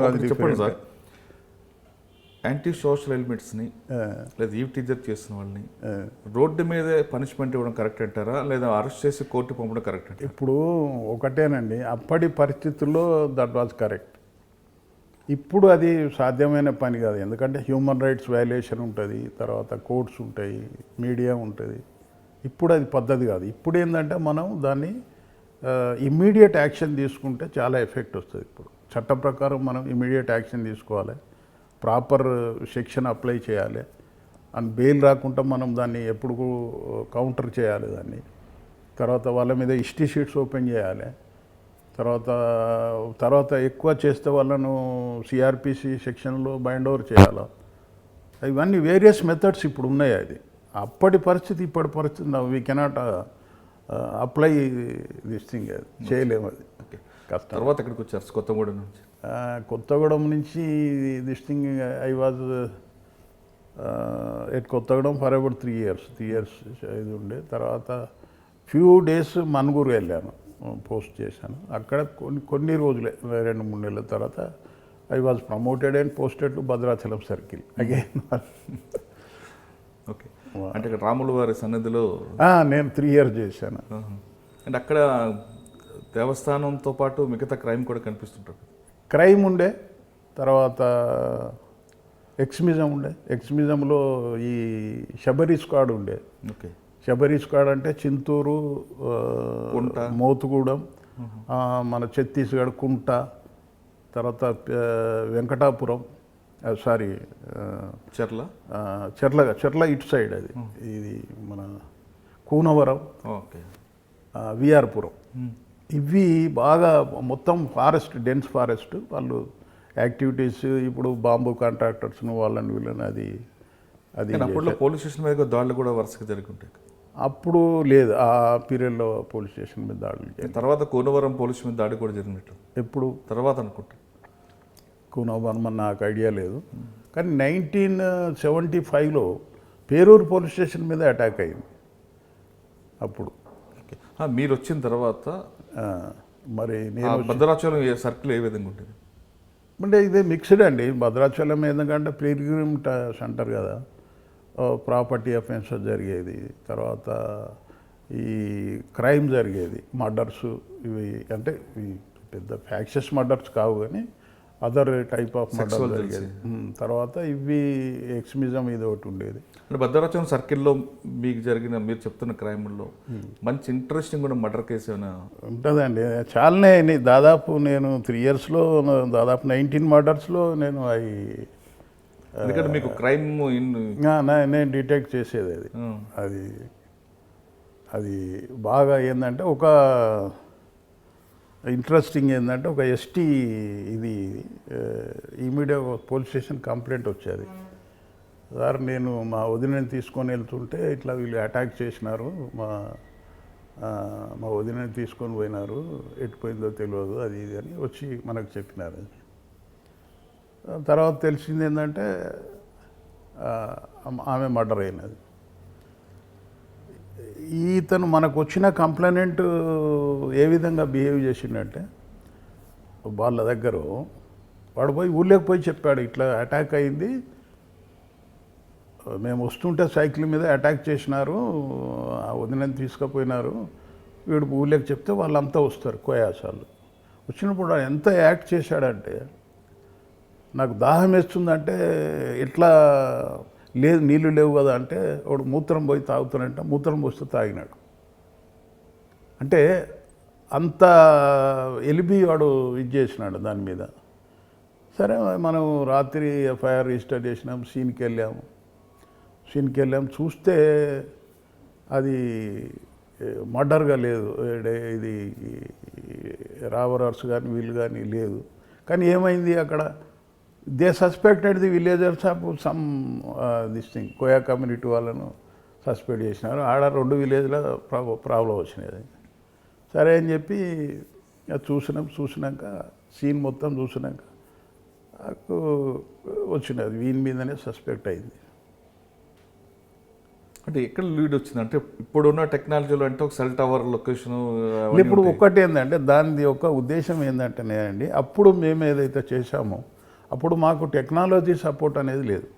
సీసీ కెమెరా లేవు, టవర్ లొకేషన్ టవర్ లొకేషన్ లేదు, సెల్ ఫోన్ లేదు, ఎనీ దిస్ థింగ్ ఎనీ లేదు. కానీ అప్పుడు ఏంటంటే ఓన్లీ హ్యూమన్ ఇంటెలిజెన్స్, మనం హ్యూమన్ ఇంటెలిజెన్స్తోనే మేము వర్కౌట్ చేసేది. ఎంత పెద్ద గ్యాంగ్ను పట్టినా కానీ హ్యూమన్ ఇంటెలిజెన్సే, మన ఇన్ఫర్మెంట్స్, మన అనాలిసిస్, పలానోడు చేయొచ్చు ఇది అని చెప్పి. మరి ఈ కేసును ఏ విధంగా మీరు అంటే నాకు అది ఆ సీన్ చూడంగానే ఐ గాట్ సస్పిషన్, అది అర్థమైపోయినది, ఓహో ఇది కాదు అని చెప్పేది. అంటే అక్కడ రప్చర్ ఏం లేకుండా ఉన్నట్లుందా, అంటే కిడ్నాప్ అయినట్లు కానీ? లేదు ఇప్పుడు చెప్పిన దానికి కలుస్తలేదు అది. ఇప్పుడు ఎంత అయినా కానీ యాక్చువల్గా జరిగింది వేరు, కంకార్టెడ్ స్టోరీ వేరు. అది ఓకే, అప్పుడు అర్థమైపోయినది అది. అంటే యాక్చువల్గా ఏం జరిగిందండి? యాక్చువల్గా చెప్తా, తను వచ్చి తీసుకొచ్చి ఇంటరాక్షన్ చేసినాం. తొందరగా చెప్పాడు కదా, కొంత టైం అయినాక చెప్పి ఈ కన్ఫెస్డ్గా కిల్లర్ దిస్ థింగ్. ఎందుకు చేసినాడంటే that was the interesting story. ఈ లంబాడా ట్రైబర్స్లో ఒక ట్రెడిషన్ ఉన్నది, వీళ్ళ అన్న చనిపోతే ఏంటంటే ఆమెను ఇతనికి ఇచ్చి పెళ్లి చేయాలనేది ఆ విలేజర్స్ డిసైడ్ చేశారు. ఎందుకంటే మాది వాలి సంతతి, రామాయణంలో వాలి సంతతి. వాలి చనిపోతే వాలి భార్యను సుగ్రీవుడు చేసుకున్నాడు. కాబట్టి ఏంటంటే వాళ్ళు ఎందుకు ఇది డిసైడ్ చేసేదంటే, ఇది మాది, ఇది సంతతి, ఈమెను ఇతనికి కట్టబెట్టాలి. కట్టబెడితే ఇంకో రెండో బెనిఫిట్ ఏంటంటే ప్రాపర్టీ అంతా ఎక్కడికి పోదు, కుటుంబంలో ఉంటుంది. అది వీనికి ఇష్టం లేదు, ఈయనకి అది దాంట్లో ఇష్టం లేదు. ఎందుకంటే ఏజ్ డిఫరెన్స్ ఉన్నది, ఆమె పిల్లల తల్లి, ఎవరైనా యంగ్ చేయడు కదా. వాడు ఏం చేశాడు, సరే అని చెప్పి ఈ కెనాట్ డూ ఎనీథింగ్ బికాజ్ ఎల్డర్స్ది వాళ్ళది పెద్దది కదా. అక్కడ వన్ ఫైన్ మార్నింగ్ సైకిల్ మీద భద్రాచలం తీసుకొచ్చినాడు, మంచిగా అన్నీ కొనిపించినాడు, అన్నీ చేసినాడు. ఈవినింగ్ అయినాక అది స్టార్టెడ్, పోయినాక గొంతు విసికాడు, చంపాడు, పోయి ఒక స్టోరీ అల్లాడు, చెప్పాడు. తెల్లారి అరెస్ట్ చేసి తర్వాత ఆమె మీద కొన్ని ఆర్నమెంట్స్ ఉండే ఆ దగ్గరనే ఒక భూమిలో పాతి పెట్టినాడు. ఇన్ కన్ఫెషన్లో రికవర్డ్. అంటే సీన్ అబ్జర్వేషన్ ఒకటి, తర్వాత ఇమ్మీడియట్ సీన్కి పోవడం మనకి పోలీస్ ఆఫీసర్కి చాలా నీడ్ ఆఫ్ ది అవర్. తర్వాత ఒకటి ప్రాపర్ భద్రాచలంలో ఒక కేసు జరిగినది, వెరీ ఇంట్రెస్టింగ్ కేసు అది. ఒక లేడీ, ఆమె ఫౌండ్ మర్డర్డ్ విత్ ఇంజురీస్. ఇట్లా ఇల్లు తలుపు తీసున్నది, ఇట్లా గుంజి సందు ఉంటుంది, ఆ సంధిలో పడిపోయినది. అది వస్తే morning immediately we rush to the scene. ఒకసారి మనం సీన్కి పోయినాక అది మనం కంట్రోల్ చేసుకోవాలి, అది సీన్ ఆఫ్ అఫెన్స్ని మన కంట్రోల్ ఉంచుకోవాలి. నేను పోకముందే కానిస్టేబుల్స్ మొదలు వెళ్తారు కదా, వెళ్ళినప్పుడు ఆమె మన్మడు ఆ లోపలికి పోయినాడు. వీళ్ళు అలో చేశారు. ఎందుకు అలో చేసినారంటే, సార్ ఏదో డైరీ పడిపోయింది, అది తెచ్చుకున్న దానికి, డైరీ ఉన్నదని తెచ్చుకున్న దానికి అలో చేసినామంటే వీ కెప్ట్ క్వైట్. చూసినాం, బాగా సీన్ ఎగ్జామ్ చేస్తే లోపల కూడా సీన్ డిస్టర్బ్ లేదు. ఏదో ఒక ట్రంక్ పెట్టే తీసినారు, అందులో ఓన్లీ వన్ ట్రంక్ పెట్టే, అందులోకి వెళ్ళి ఆర్నమెంట్స్ అవి మిస్సింగ్ ఉన్నాయి, కొన్ని పేపర్స్ మిస్సింగ్ ఉన్నాయి, కానీ ఇంకా వాళ్ళు అది తప్ప వేరే ఏది ముట్టుకోలేదు. అది మనకు అర్థమైపోయినది, అది ఇది ఏందో సంథింగ్ రాంగ్ దిస్ థింగ్. వాడు ఫెండర్స్ అయితే అన్నీ చెక్ చేస్తాడు కదా, అన్నీ చెక్ చేస్తాడు. తర్వాత వాళ్ళు చెప్పింది ఏంటంటే, సార్ ఈమె చాలా జాగ్రత్తగా ఉంటుంది, నైట్లో ఐడెంటిఫై అయితేనే ఎవరన్నా వచ్చి పిలిస్తే తలుపు తీస్తుంది, లేకపోతే తీయదు సార్. మనకు అది చూసి టోరికి అర్థమైపోయినది, ఇది something wrong, some known persons might have done this thing. మన అడిగిన వాడు కండక్టర్ ఉండే, బాబు ఏంది ఎందుకు పోయామంటే, చిన్న డైరీ ఉండే సార్ తెచ్చుకుని. ఎందుకు డైరీ? మళ్ళీ మా వాళ్ళ అడ్డ పేరు ఉండే సార్, అది ఇది డౌట్ వచ్చినది. తెలిసిన వాళ్ళ పేరు ఈ చిన్న డైరీలో చూసుకోవాల్సిన అవసరం ఏమున్నది, నోటికే ఉంటుంది కదా. సంథింగ్ రాంగ్ ఉన్నదని చెప్పి, సరే దాన్ని శవాన్ని పోస్ట్మార్టం పంపించాం, అని లాక్ అండ్ కీలో పెట్టుకున్నాం, మైన్యూట్ ఎగ్జామ్ చేసినప్పుడు ఈ పడి ఉన్నదో సందులో ఇట్లా గుంజుకొచ్చినట్టు ఇట్లా గుర్తులున్నాయి.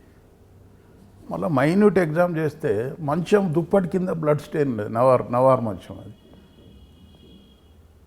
అర్థమైపోయినది, అరే ఈ నవార్ మంచం మీద బ్లడ్ స్టెయిన్ ఎట్లా ఉంటుంది అంటే, హిట్ చేసింది లోపట్నే. మరి లోపల హిట్ చేసినోడు ఈమెమో రానియదు, ఎవరిని తెలిసిన వాళ్ళనే రానిస్తుంది అంటే ఏంది, నోన్ పర్సన్స్ మైట్ అవుట్ అంది అన్నప్పుడు ఇట్లా మేమేమనలే, ఎవరిని ఏమనలే. We did not suspect any, ఎక్కడ we did not spell anything this thing. అది ఒక 2-3 days కంటిన్యూగా వెళ్ళాం, కంటిన్యూ చేసి నైబర్స్ని ఎగ్జామ్ చేసి, ఎట్లా ఎప్పుడు ఫస్ట్ ఎవరు చూసారు ఏంది ఎట్లా, ఇది అన్నీ ఎగ్జామ్ చేసినాక మాకు ఒక నైబరు మంచి సలహా ఇచ్చినాడు, observation, hats off to him this thing. ఏం చెప్పినాడు, సార్ ఇది పడలేదు సార్, ఆమెను ఇట్లా పట్టి గుంజి వేసినట్టున్నది సార్ అని చెప్పినాడు. ఇది ఎట్లా చెప్తావా అంటే, సార్ ఇట్లా పెడితే మనకి ఇది ఫోల్డ్స్ వస్తాయి కదా, ఇట్లా పట్టి గుంజితే ఫోల్డ్స్ వస్తాయి కదా సార్, అది ఇట్లా గుంజినట్టున్నది సార్ అని చెప్పి. చూడండి, మనం ఓపికగా 3 days పోతుంటే ఈ ఏమన్నా క్లూస్ దొరుకుతాయి అది ఇది అంటే, మేము వచ్చినాక మళ్ళీ వీడు పోయేది, మన్మడు పోయేది, ఆడికి పోయి ఎంక్వైరీ చేసేది, ఏం అడిగినారు ఏది అడిగినాడు. మాకు ఇంకా అంతా కన్ఫర్మ్ అయింది, అమ్మ వీడే చేసినాడు, తీసుకెళ్ళేస్తాను. ఇక వాడు ఆ రోజు మేము చేయకపోతే వాడు ఖమ్మం పోవు, we lifted that fellow. Night మొత్తం కూర్చున్నాం అంత. పోలీస్ స్టేషన్ తీసుకపోతే it did not confirm this thing. సరే ఇక తెల్లారుజామున ఇంటికి వచ్చినాము, అతన్ని వేరే పోలీస్ స్టేషన్ షిఫ్ట్ చేసాం. అంటే ఆ వ్యక్తిని తీసుకొచ్చి మీరు ఇంటరాక్షన్ కూర్చున్నప్పుడు ఆల్రెడీ ఆ కేసు అయిపోయింది కాబట్టి, జనరల్గా ఆ సీన్ అంతా ఒకసారి చెప్పగలరా? వాడు తీసుకురావడం అంటే బట్టలిప్పి డ్రైవర్ మీద కూర్చోపెట్టారా? వాడు ఫస్ట్ క్వశ్చన్స్ ఏం వేశారు? చెప్పగానే వాడు ఓపెన్ అయ్యాడా? ఓపెన్ కాడండి, అది జనరల్గా ఓపెన్ కారు. అది మనం ఏంటంటే సైకలాజికల్గా వానికి భయం రావాలంటే మదర్ పోలీస్ స్టేషన్ కాకుండా వేరే పోలీస్ స్టేషన్ తీసుకెళ్తాం జనరల్గా. అంటే దట్ ఈజ్ మై ఛాయిస్ అన్నట్టు. తీసుకపోయి చాలా కూర్చున్నాం, క్వశ్చన్స్ చేసుడు, ఇది చేసుడు, ఇది ఇప్పుడు ఎందుకు వెళ్ళావు నువ్వు, ఆ డైరీలో ఇది ఉండే కదా నీకు తెలుసు కదా, పలానోళ్ళు తెలుసు కదా, మళ్ళీ డైరీలో పేరున్నదని నీకు ఎట్లా అనిపిస్తుంది. ఇవన్నిటికీ ఏంటంటే డిడ్ నాట్ గివ్ ఎనీ కానీ సాటిస్ఫాక్షన్. ఇప్పుడున్న పరిస్థితుల్లో ఒక ఎక్యూజ్డ్ని ఇంటరాగేషన్లో వాడి గతంలో తీసిన ఎవిడెన్స్ అని పక్కన పెట్టుకొని అంటే టవర్ లొకేషన్ అవ్వచ్చు, లేదంటే కాల్ డేటా లేదా బ్యాంక్ ఇవన్నీ పెట్టుకొని ఇంటరాక్షన్ చేస్తుంటారు. వాడు చెప్పిన క్వశ్చన్స్కి ఆన్సర్కి టాలీ అవుతుందా లేదా చెక్ చేసుకుంటూ అప్పుడు బ్రేక్ త్రూ తీసుకొస్తుంటారు. కానీ అప్పుడున్న సిచ్యువేషన్లో ఎలాంటి టెక్నాలజీ అక్కడ పక్కకు పెట్టండి, అది టెక్నాలజీ లేని టెక్నాలజీ పక్కకు పెట్టండి. అదే అంటున్నాను, ఆ మర్డర్ కేసులో ఆ ఎక్యూజ్డ్ని మీరు ఎలాగ ఓపెన్ లేలే. ఎప్పుడు కూడా ఏంటంటే టెక్నాలజీ మనకు కొంతవరకే సాయం చేస్తుంది, మొత్తము కెనాట్ డిటెక్ట్. పర్టికులర్గా ఆ కేసు గురించి చూడుతుంది ఏ విధంగా కేసు ఏంటంటే మనకి వీ గాట్ డౌట్ ఏంటంటే ఇవన్నీ వేరియస్ థింగ్స్ దిస్ థింగ్, అది ఆమె ఎందుకు పోయినావు నువ్వు దానికి, తర్వాత ఈ ఎప్పుడు వచ్చిపోయేది ఈ ఇంటికి, కొంచెం ప్రాపర్టీస్ దాని మీద కూడా డిస్ప్యూట్ ఉండే. ఇవన్నీ ఏంటంటే మనం క్రోనలాజికల్ ఆర్డర్లో అని అడిగేది. అడిగితే could not give satisfactory reply. Okay, reply చేయలేదు. అది చేయకపోతే సరే తొందరగా బ్రేక్ కాడు కదా అని చెప్పి again we shifted to another police station, Dummugudem police station. సరే మధ్యాహ్నం ఇట్లా మేము భోజనం చేసినాక మా కానిస్టేబుల్స్ సార్ ఇతను చెప్తున్నాడు మొత్తం చేసిండు సార్ అని చెప్పి. అంటే పోలీస్ స్టేషన్ మార్చడం వల్ల అంటే వాళ్ళు భయం వస్తుంది, పరిసరాల్లో భయం వస్తుంది ఎప్పుడు కూడా. అది సరే మళ్ళీ తెప్పించుకొని చూసి అది చేసినాక అంటే కొట్టడం వల్ల చెప్పాడా లేదంటే ఈ స్టేషన్ కొట్టుడు టు సమ్ ఎక్స్టెంటేనండి, మొత్తం కొట్టేతో ఎవడు చెప్పడు, అది రాంగ్ నోషన్. అది ఒక టు సమ్ ఎక్స్టెంటే. అది మెజారిటీ కేసెస్లలో మనం వైలెన్స్ కొట్టకుండా కూడా మనం చాలా చేయొచ్చు. కొన్ని కేసులలో ఇది మనకు రివర్స్ అవుతుంది, వాడు అసలే చెప్పాడు, మొండికేస్తాడు. We have to study the psychology of that criminal. Right, మనం క్రిమినల్ సైకలాజీని అండర్స్టాండ్ చేసుకోకుండా మనం ఎప్పుడు కూడా ఇన్వెస్టిగేట్ చేయకూడదు, ఇంటరాక్షన్ చేయకూడదు. అది చాలా ఇంపార్టెంట్. క్రిమినల్ నాగా ఎప్పుడు చూడొద్దు. Is a human being. Criminal అనేది ఒక హ్యూమన్ బీయింగ్. వాడు ఎందుకు క్రిమినల్ అయింది అనేది it is nothing this thing. అది మనతోని కాదు, అది అంటే మనం చేయలేదు, మనం బాధ్యులం కాము, పోలీసు బాధ్యులం కాము. మన బాధ్యత ఏంది, అతను అఫెన్స్ చేసిండా లేదా, అఫెన్స్ చేస్తే అతను కన్ఫెస్ చేస్తున్నాడా లేదా, కన్ఫెస్ చేస్తే అది ట్రూ కన్ఫెషనా నాట్, అదే మన బాధ్యత. అంతేగాని మనం ఏదో వాని మీద ద్వేషం ఉన్నట్టు అది ఎప్పుడు బిహేవ్ చేస్తే మనకు రివర్స్ అవుతుంది. మనం సంఘ సంస్కర్త కాదు మనం. కాబట్టి ఏంటంటే ఎప్పుడైనా కానీ మనం అతన్ని హ్యూమన్ బీయింగ్ లాగానే చూడాలి. చాలా ప్లేసెస్లలో చాలా పొరపాటు చేస్తారు, సరిగా టైంకి అన్నం పెట్టరు, ప్రాపర్ ఫుడ్ పెట్టరు. అది చాలా తప్పు. అది ఓకే, అంటే మీరు క్రిమినల్స్ని ఈ విధంగా ముందు వాడు ఆకలి కాడు తీర్చి తర్వాత క్వశ్చన్స్ ఎప్పుడైనా అంతేనే. ఎప్పుడు కూడా టైంకి వాళ్ళకి ఫుడ్ అనేది కంపల్సరీ అరేంజ్ చేసేది. ఇప్పుడు కూడా పస్తులు పెట్టి చేస్తే ఏంటంటే ఎవరికైనా కడుపు మంట కన్నా ఏ మంట ఉండదు. ఎప్పుడైనా క్రిమినల్ను చెప్తున్నా కదా, క్రిమినల్ లాగా చూడొద్దు. హ్యూమన్ బీయింగ్ ఆడు, హ్యూమన్ బీయింగ్ అంతే. తప్పేం చేశాడు, ఎవడేం చేస్తాడు. అది అట్లా చేసినాక ఇట్ కన్ఫెస్డ్. తర్వాత immediate evening with all press reporters from Bhadrachalam వాడు ఏం చేసినాడు, మొత్తం ఆర్నమెంట్స్ అన్నీ తీసుకున్నాడు. తీసుకొని ఒక చిక్కుడు పందిరి ఉంటుంది, ఇట్లా ఉంటే దీని కింద ఇది మధ్యలో పొట్లం కట్టి పెట్టినాడు. ఎందుకు చేసావు అని అంటే అప్పుడు ఈ నెరేటెడ్ ది ట్రూ స్టోరీ. వాడు రాత్రి పోయినాడు, ఇంట్లోకి పోయినాడు, ఇదే ప్రాపర్టీ మీద ఘర్షణ అయినది. ఘర్షణ అయితే ఒక కట్టె అందుకున్నాడు, పట్టున కొట్టాడు, నెత్తి మీద పడ్డది, మంచంలో బ్లడ్ స్టెయిన్ అయింది. దాన్ని ఏం చేసినాడు, ఈ దొంగలు కొట్టినట్టు వాడు ఒక సీన్ క్రియేట్ చేశాడు. అవి తీసుకొని పోయినాడు, ఒక సూట్ కేసు లేవట్టినాడు, 1-2 కాగితాలు కింద వేసినాడు, అది తీసినాడు, ఆ సందులో అది గుంజుకొచ్చినాడు, పండబెట్టినాడు, వెళ్ళిపోయినాడు. మరి చిక్కుడు పందిరి కింద ఎందుకు పెట్టాడు? దాచినాడు. జనరల్గా భూమిలో దాస్తారు, ఇదే వాడు దాచినాడు అంతే. అది ఎవడు ఇది చేయడని చెప్పేది. ఒక్కొక్కని మైండ్ వేరు కదా.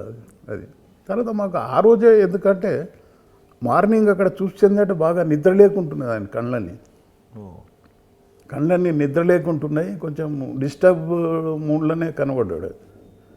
కానీ మేమేం క్వశ్చన్ చేయాలి అక్కడ. మనం ఎప్పుడు క్వశ్చన్ చేయాలి? మనకు ఫుల్ ఎవిడెన్స్ ఉన్నప్పుడే అతన్ని క్వశ్చన్ చేయాలి. నువ్వు ఫుల్ ఎవిడెన్స్ లేకుండా క్వశ్చన్ చేసిండు అనుకోండి, వాడు బిగిసిపోతాడు. వాడు ఈ will tell some other story. వాడి డిఫెన్స్ అంతా తయారు చేసుకుంటాడు.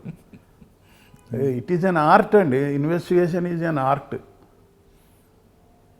అది ఒక కేసుకు మనకు సంబంధం ఉండదు. అది ఇదే ఆర్ట్ అక్కడ అన్ని కేసులు కూడా వర్కౌట్ కూడా కాదు.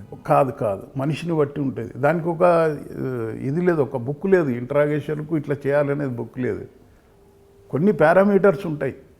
ఏంటంటే ఇప్పుడు ఎట్లా ఉండాలి, అతను సైకాలజీ స్టడీ చేయాలి, తర్వాత ఎన్విరాన్మెంటు ఉండాలా, ఒక రూమ్ ఉండాలా, తర్వాత face to face you have to SIT this thing, తర్వాత వానికి దృష్టి పడకుండా ఏమి కూడా రూమ్లో ఉండకూడదు, ఫోటోలు కానీ ఇవి కానీ.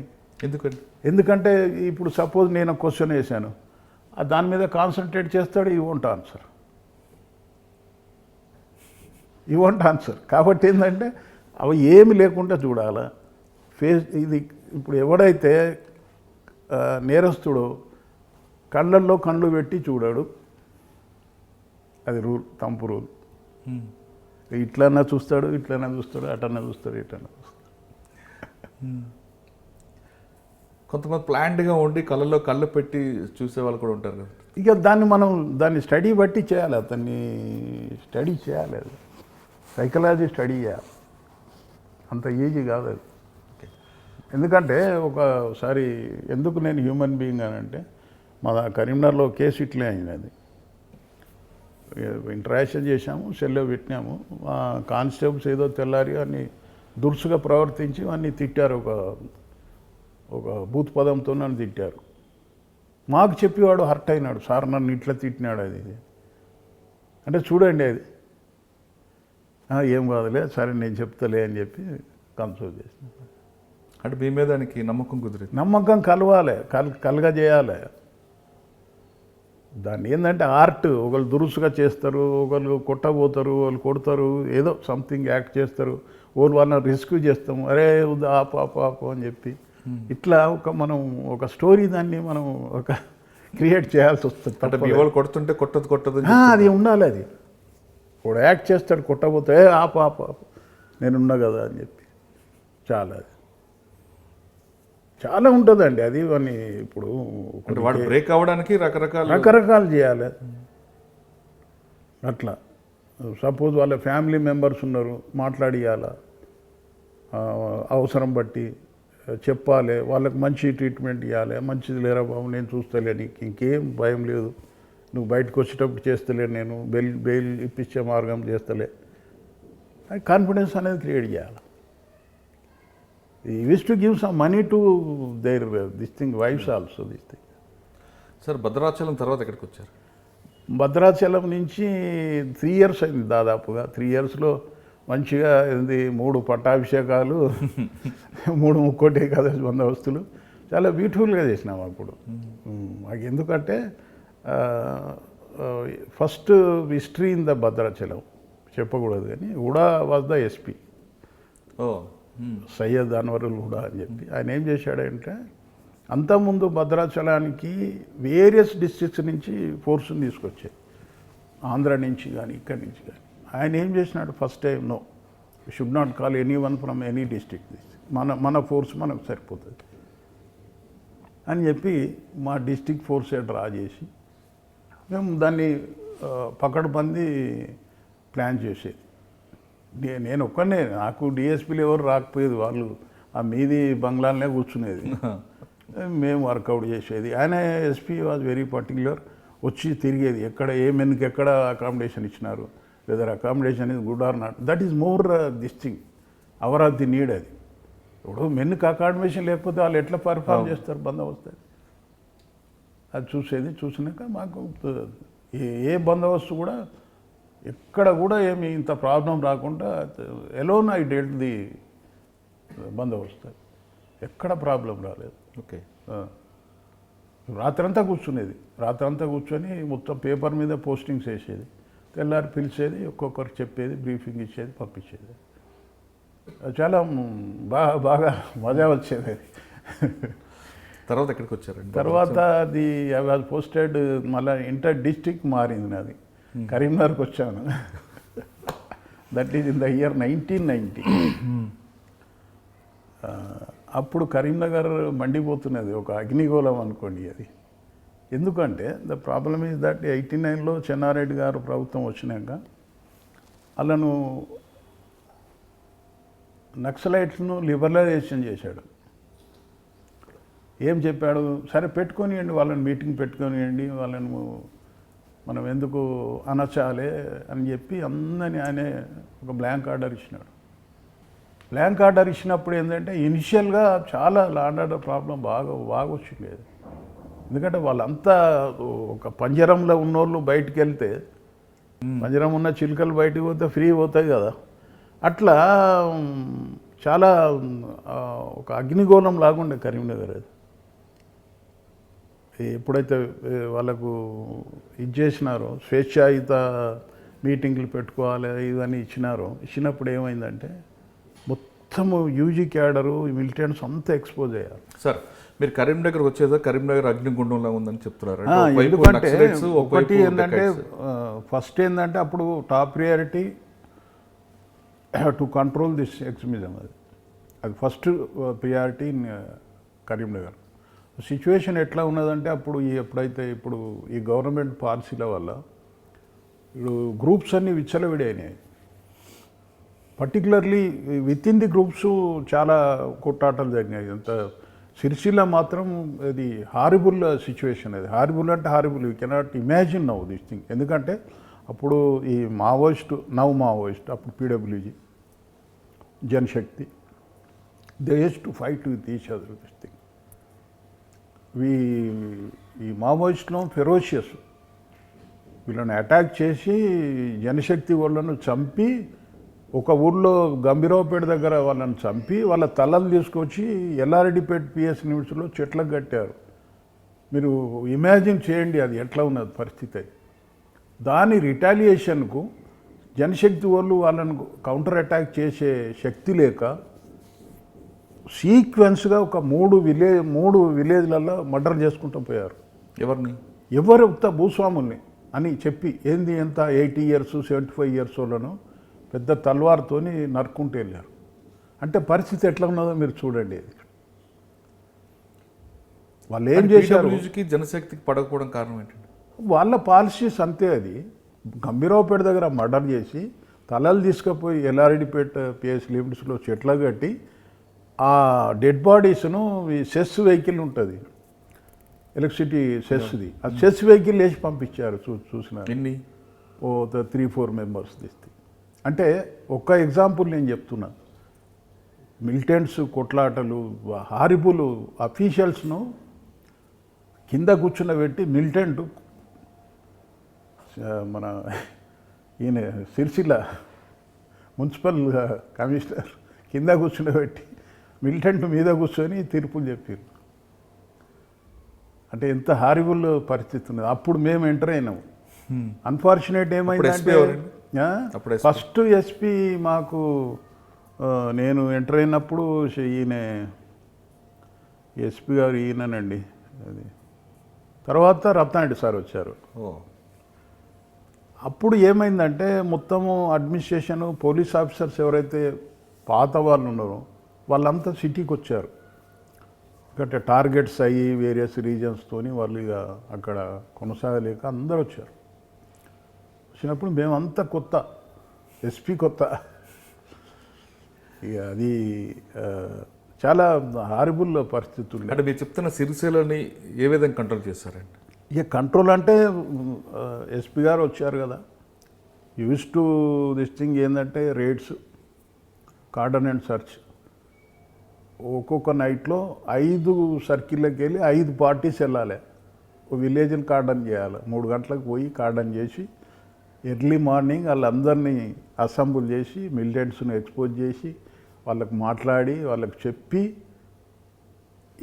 ఇది ఒక పద్ధతి. ఒక యుద్ధానికి పోయినట్టు అది.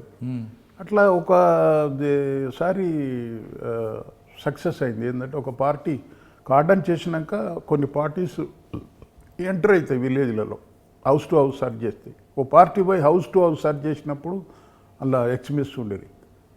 The open fire and escape. అట్లా మొత్తం ఏంటంటే చాలా రోజులు పట్టేది.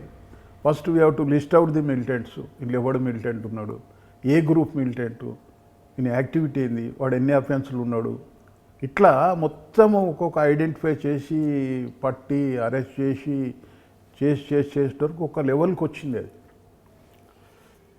ఈ సైమల్టేనియస్లీ ఈ పరిస్థితి ఇట్లా ఉన్నది, ఈ యాక్షన్స్ ఎట్లా ఉన్నది వీళ్ళవి, ఈ డెకాయిట్స్ కూడా అట్లే తయారయ్యారు.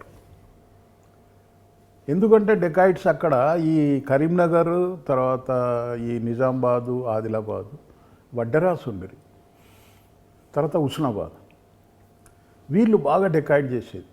ఎందుకంటే బికాజ్ ఆఫ్ దేర్ పావర్టీ, తర్వాత సరి అయిన వీళ్ళకు అది లేక, మళ్ళీ వాళ్ళు ఈ తాగుడు అలవాటై తాగినప్పుడు సపోజ్ ఒక విలేజ్లో ఒక ఫంక్షన్ అయింది వడ్డెర వాళ్ళ ఇంట్లో, కొంతమంది వస్తారు, వచ్చి తాగుతారు. అందులో క్రిమినల్ మెంటాలిటీ ఉన్నోడు తాగినాక వీళ్ళందరినీ తీసుకుపోతాడు, ఒక ఇట్లా పోయి అఫెండ్ చేస్తాడు. అది బాగా ఇది అయింది. అది అయినాక ఇక నేను 90లో ఎంటర్ అయినాము. 91 మొత్తం ఇది ఈ వీళ్ళని అరెస్ట్ చేసుడు, ఈ ఎక్స్చేంజ్ ఆఫ్ ఫైర్లు, ఇది అన్ని. ఎన్ని ఎక్స్చేంజ్ ఆఫ్ ఫైర్లు ఉంటాయండి కరీంనగర్? కరీంనగర్లో అయితే బాగానే అయినాయండి, 10-12 అయినట్టున్నాయి. ఎన్ని ఉంటాయండి బాడీస్? బాడీ చెప్తాను కదా. అది ఇది అయినాక మాకు ఇక ఒక లెవెల్ వచ్చినది. మాకు కూడా సిరిసిల్లలో 3 years చేసినాను నేను. ఎక్కడ పోయి 3 years చేస్తే ఒక్క దళాన్ని మొత్తం వ్యానిష్ చేసినాం. వ్యానిష్ అంటే ఒక్కొక్కరిని పట్టుడు. ఆ తర్వాత మేమేం చేసాము అక్కడ పోయినాక, మై పాలసీ ఇస్ దట్ ఎవరైతే సరెండర్ అవుతాడో సరెండర్ గమ్మన్, కానీ ఈ షుడ్ కన్ఫెస్ ఎవ్రీథింగ్. అప్పుడే మనకు ఇతని మీద నమ్మకం ఉంటుంది. ఏదో మాట వరుసకు పోలీస్ రిపరేషన్కు నేను సరెండర్ అవుతానంటే కలవదు. ఆ పాలసీ మీద ఏంటంటే మేము చాలామందిని లాగేటోరికి ఏంటంటే ఆ ఇన్నర్ స్ట్రక్చర్ ఏందనేది వాళ్ళు మనకు పూర్తిగా తెలిసిపోయినది. కన్ఫెస్ చేస్తాడు కదా, పలానా రోజు ఇక్కడ వచ్చినాము, ఈడు ఉన్నాడు, ఈ ఊళ్ళో ఇతను మాకు యాక్టివ్ మిలిటెంట్, ఇతను ఈ కేసుకు వచ్చాడు, ఇతను దీంట్లో ఇన్వాల్వ్ అయినాడు.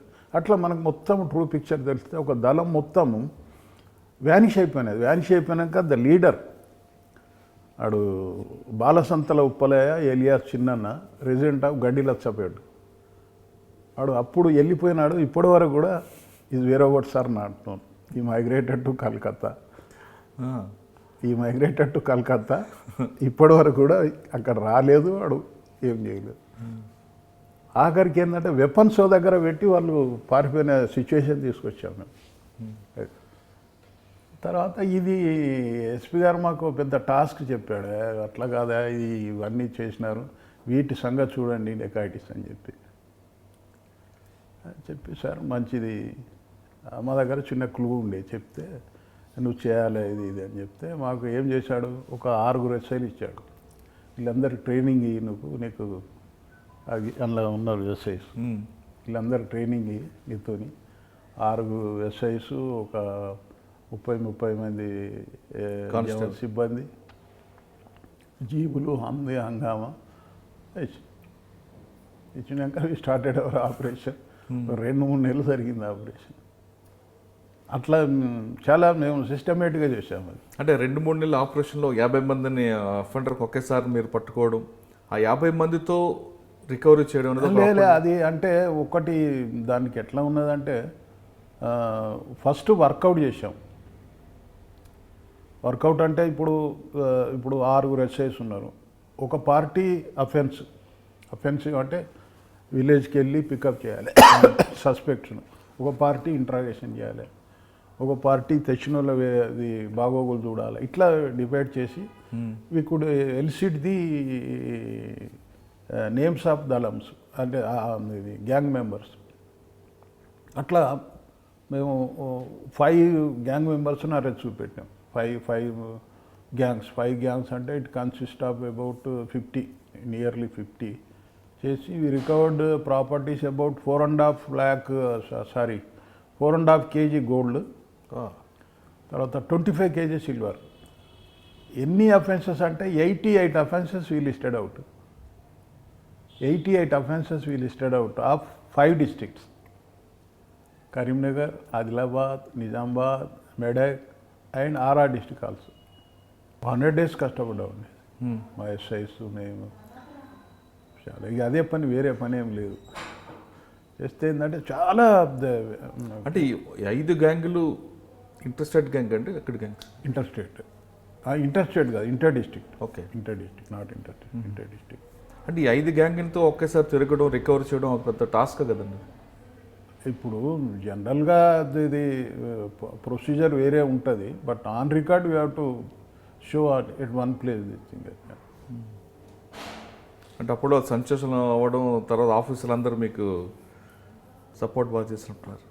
ఇప్పుడు ఎప్పుడు కూడా ఏంటంటే సపోర్ట్ అంటే ఇప్పుడు టాస్క్ ఆఫీసర్ ఇచ్చాడు, we use to brief the officer every day, everything is on record. ఎట్లా అంటే ఒక సిస్టమేటిక్ రికార్డ్ తయారు చేసాము. అది ఒక ఇంట్రాగేషన్ చేశాము, అతను కన్ఫెషన్ ఎన్ని అఫెన్సులు చేశాడు, ఒక్కొక్క అఫెన్స్లో ఎంతమంది అసోసియేట్స్ ఉన్నారు, ఎక్కడ ప్రాపర్టీ డిస్పోజ్ చేశాడు, హూ ఇస్ ద రిసీవర్, ఇట్లా అంతా లిస్టు తయారు చేసి, బుక్లెట్ తయారు చేసి we presented to the SP. ఎక్కడ కూడా అంబిగ్యూటీ లేకుండా, ఎక్కడ కూడా ప్రాబ్లం లేకుండా. తర్వాత ఇంకేమైనా వర్క్స్ ఉన్నాయి కరీంనగర్? అక్కడ ఈ మేజర్ డెకాయిట్ ఆపరేషన్ అండ్ ఎక్స్మిజం ఒక ఎక్స్చేంజ్ ఆఫ్ ఫైర్స్ అనేవి ఉంటాయి. అయితే ఒక 7-8 అయితే 7-8. కరీంనగర్లోనే మీకు ప్రమోషన్ వచ్చినట్లుంది? కరీంనగర్లో వచ్చినది. అంటే ఫస్ట్ తర్వాత 3 years సిరిసిల్ల చేసినాక again I was posted to ఇది వేములవాడ. వేములవాడలో అప్పుడు MLA, sitting MLA was from CPI ML, NV Krishnaiah.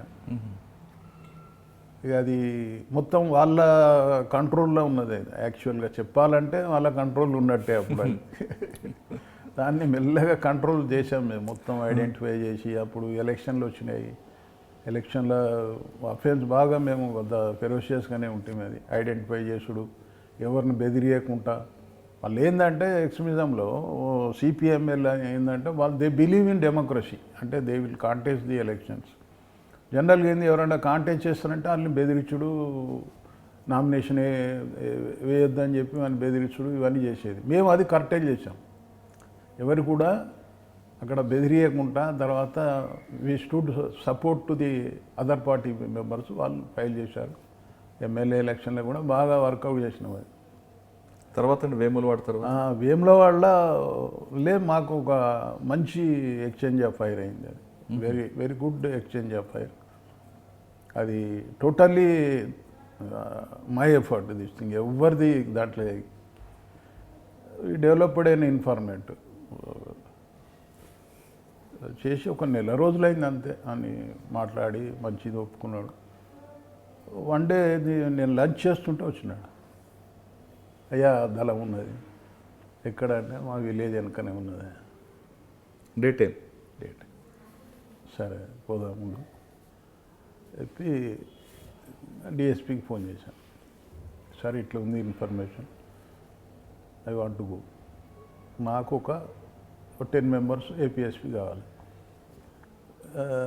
ఇంకేమన్నా ఇవ్వలేదు సార్, 10 చాలు నాకు అది చెప్పిన. వచ్చి 10 members వచ్చినాక ఏమో సివిల్ ఫోర్స్ ఒక 2 హెడ్ కానిస్టేబుల్స్, ఒక ఎస్ఐ, నేను బయలుదేరి. అప్పుడు పరిస్థితి ఏంటంటే, ఇప్పుడు గవర్నమెంట్ చాలా జనరస్ ఉన్నది కాబట్టి విపరీతమైన వెహికల్స్, సిబ్బంది కన్నా ఎక్కువ, కొన్ని స్టేషన్లో సిబ్బంది కన్నా ఎక్కువ వెహికల్స్ ఉన్నాయి. ఇప్పుడు మాకు వెహికల్ దొరకాలి ఫర్ ఇన్ఫర్మేషన్. ఎట్లా బయటికి పోయి ఒక వెహికల్ తీసుకురావాలా, తీసుకొచ్చాడు.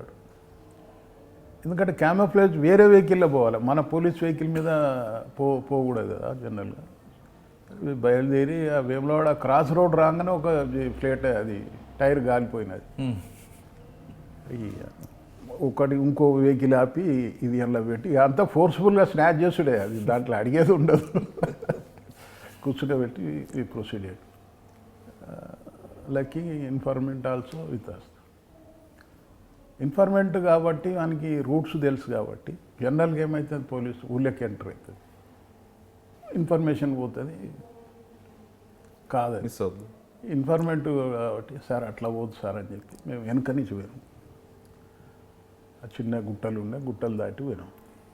ఎంత మేము వెరీ లిమిటెడ్ ఫోర్సు, అంతా మేము 15 మంది ఉన్నాం, అంతే ఎక్కువ లేము. పోయినాక ఏంటంటే మేము చెప్పినాము I let the party, semi circle పోవాలి మనం, ఎవ్వరు ఇది చేయొద్దు, నేను చెప్పేదానికి ఎవరు ఫైర్ చేయొద్దు, నేను చెప్తా మీకు ఎప్పుడు చేయాలని. సెమీ సర్కిల్లో మేము మెల్లగా పోయినాం. వాళ్ళు మమ్మల్ని అబ్జర్వ్ చేయలేదు. లక్ ఏంటంటే సెంట్రీ, చెట్టు మీద సెంట్రీ ఉన్నాడు, వాడు అప్పుడే దిగిండు. They are going to retreat, వెళ్ళిపోదామని వాళ్ళు ప్లాన్లో ఉన్నారు. మావాడు ఎక్కువ పెట్టినాడు, కొడతా ఆగురా అని చెప్పినాం. వాడు మమ్మల్ని చూడలే, పోయి అని క్యాంప్ దగ్గర కలిసినాడు. ఆల్మోస్ట్ ఆల్ మేము సెమీ సర్కిల్ అయినాం. అప్పుడు నేను జస్ట్ ఫైర్ అని చెప్పి కొట్టినాం. దందని పడ్డాయి. ఇంకెక్కడ ఉంటుంది, వాళ్ళు ఫైర్ చేసినారు, మనం ఫైర్ చేసినాం. 6 పోయారు, ఒక 3 పారిపోయినారు, 6 డెత్.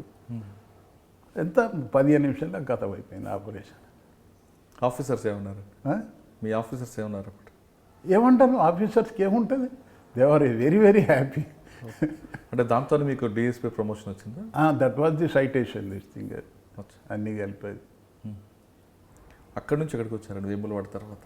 వేములవాడ ఇక అది అయిపోయాక ఆఫీసర్స్ వారు వెరీ హ్యాపీ. ఎందుకంటే field encounter, day light, 6 members అంటే అది జరగలేదు అసలు. అప్పటి వరకు కరీంనగర్ హిస్టరీలో జరగలేదు. అప్పుడు రత్నారెడ్డి గారు ఎస్పీ? లే త్రిపాఠి ఉండే, Tushar Aditya Tripathi, Tripathi sir very happy ఉండే, వచ్చి హగ్గిచ్చినాడు. నెక్స్ట్ పోస్ట్ ఎక్కడ? తర్వాత మళ్ళా మాకు సార్ పోయినాక సురేంద్రబాబు సార్ వచ్చారు. వచ్చినాక ఇవాళ పోస్టెడ్ టు మెట్ఫోలి. అదొక పెద్ద హెడాక్. అది హెడాక్ అంటే ఇది ప్రాపర్టీ అఫెన్సెస్ అటు ఎక్స్మిజం. సరే నాకేముండే, నేను ఎప్పుడు కూడా never asked for any favour or a రోజు కూడా ఆఫీసర్ని ఫేవర్ అడగలేదు. ఎక్కడ వేస్తే అక్కడ పోయేది, అక్కడ పని చేసేది, అంతే. ఆడ పోయినాక బాగా స్టడీ చేసినాము. అది బాగా కొంచెం ఈ ఎక్స్మిజం కూడా ఎంబడిపడ్డాం. మళ్ళీ ఈ డెకాయిట్ ఆపరేషన్స్ మళ్ళీ స్టార్ట్ అయినాయి. నేను అక్కడ ఉన్నప్పుడే నాకు అప్పుడు ఈ మన హెచ్జే దొరగారు ఉండేది ఇప్పుడు ఈ క్రైమ్ దీని మీద.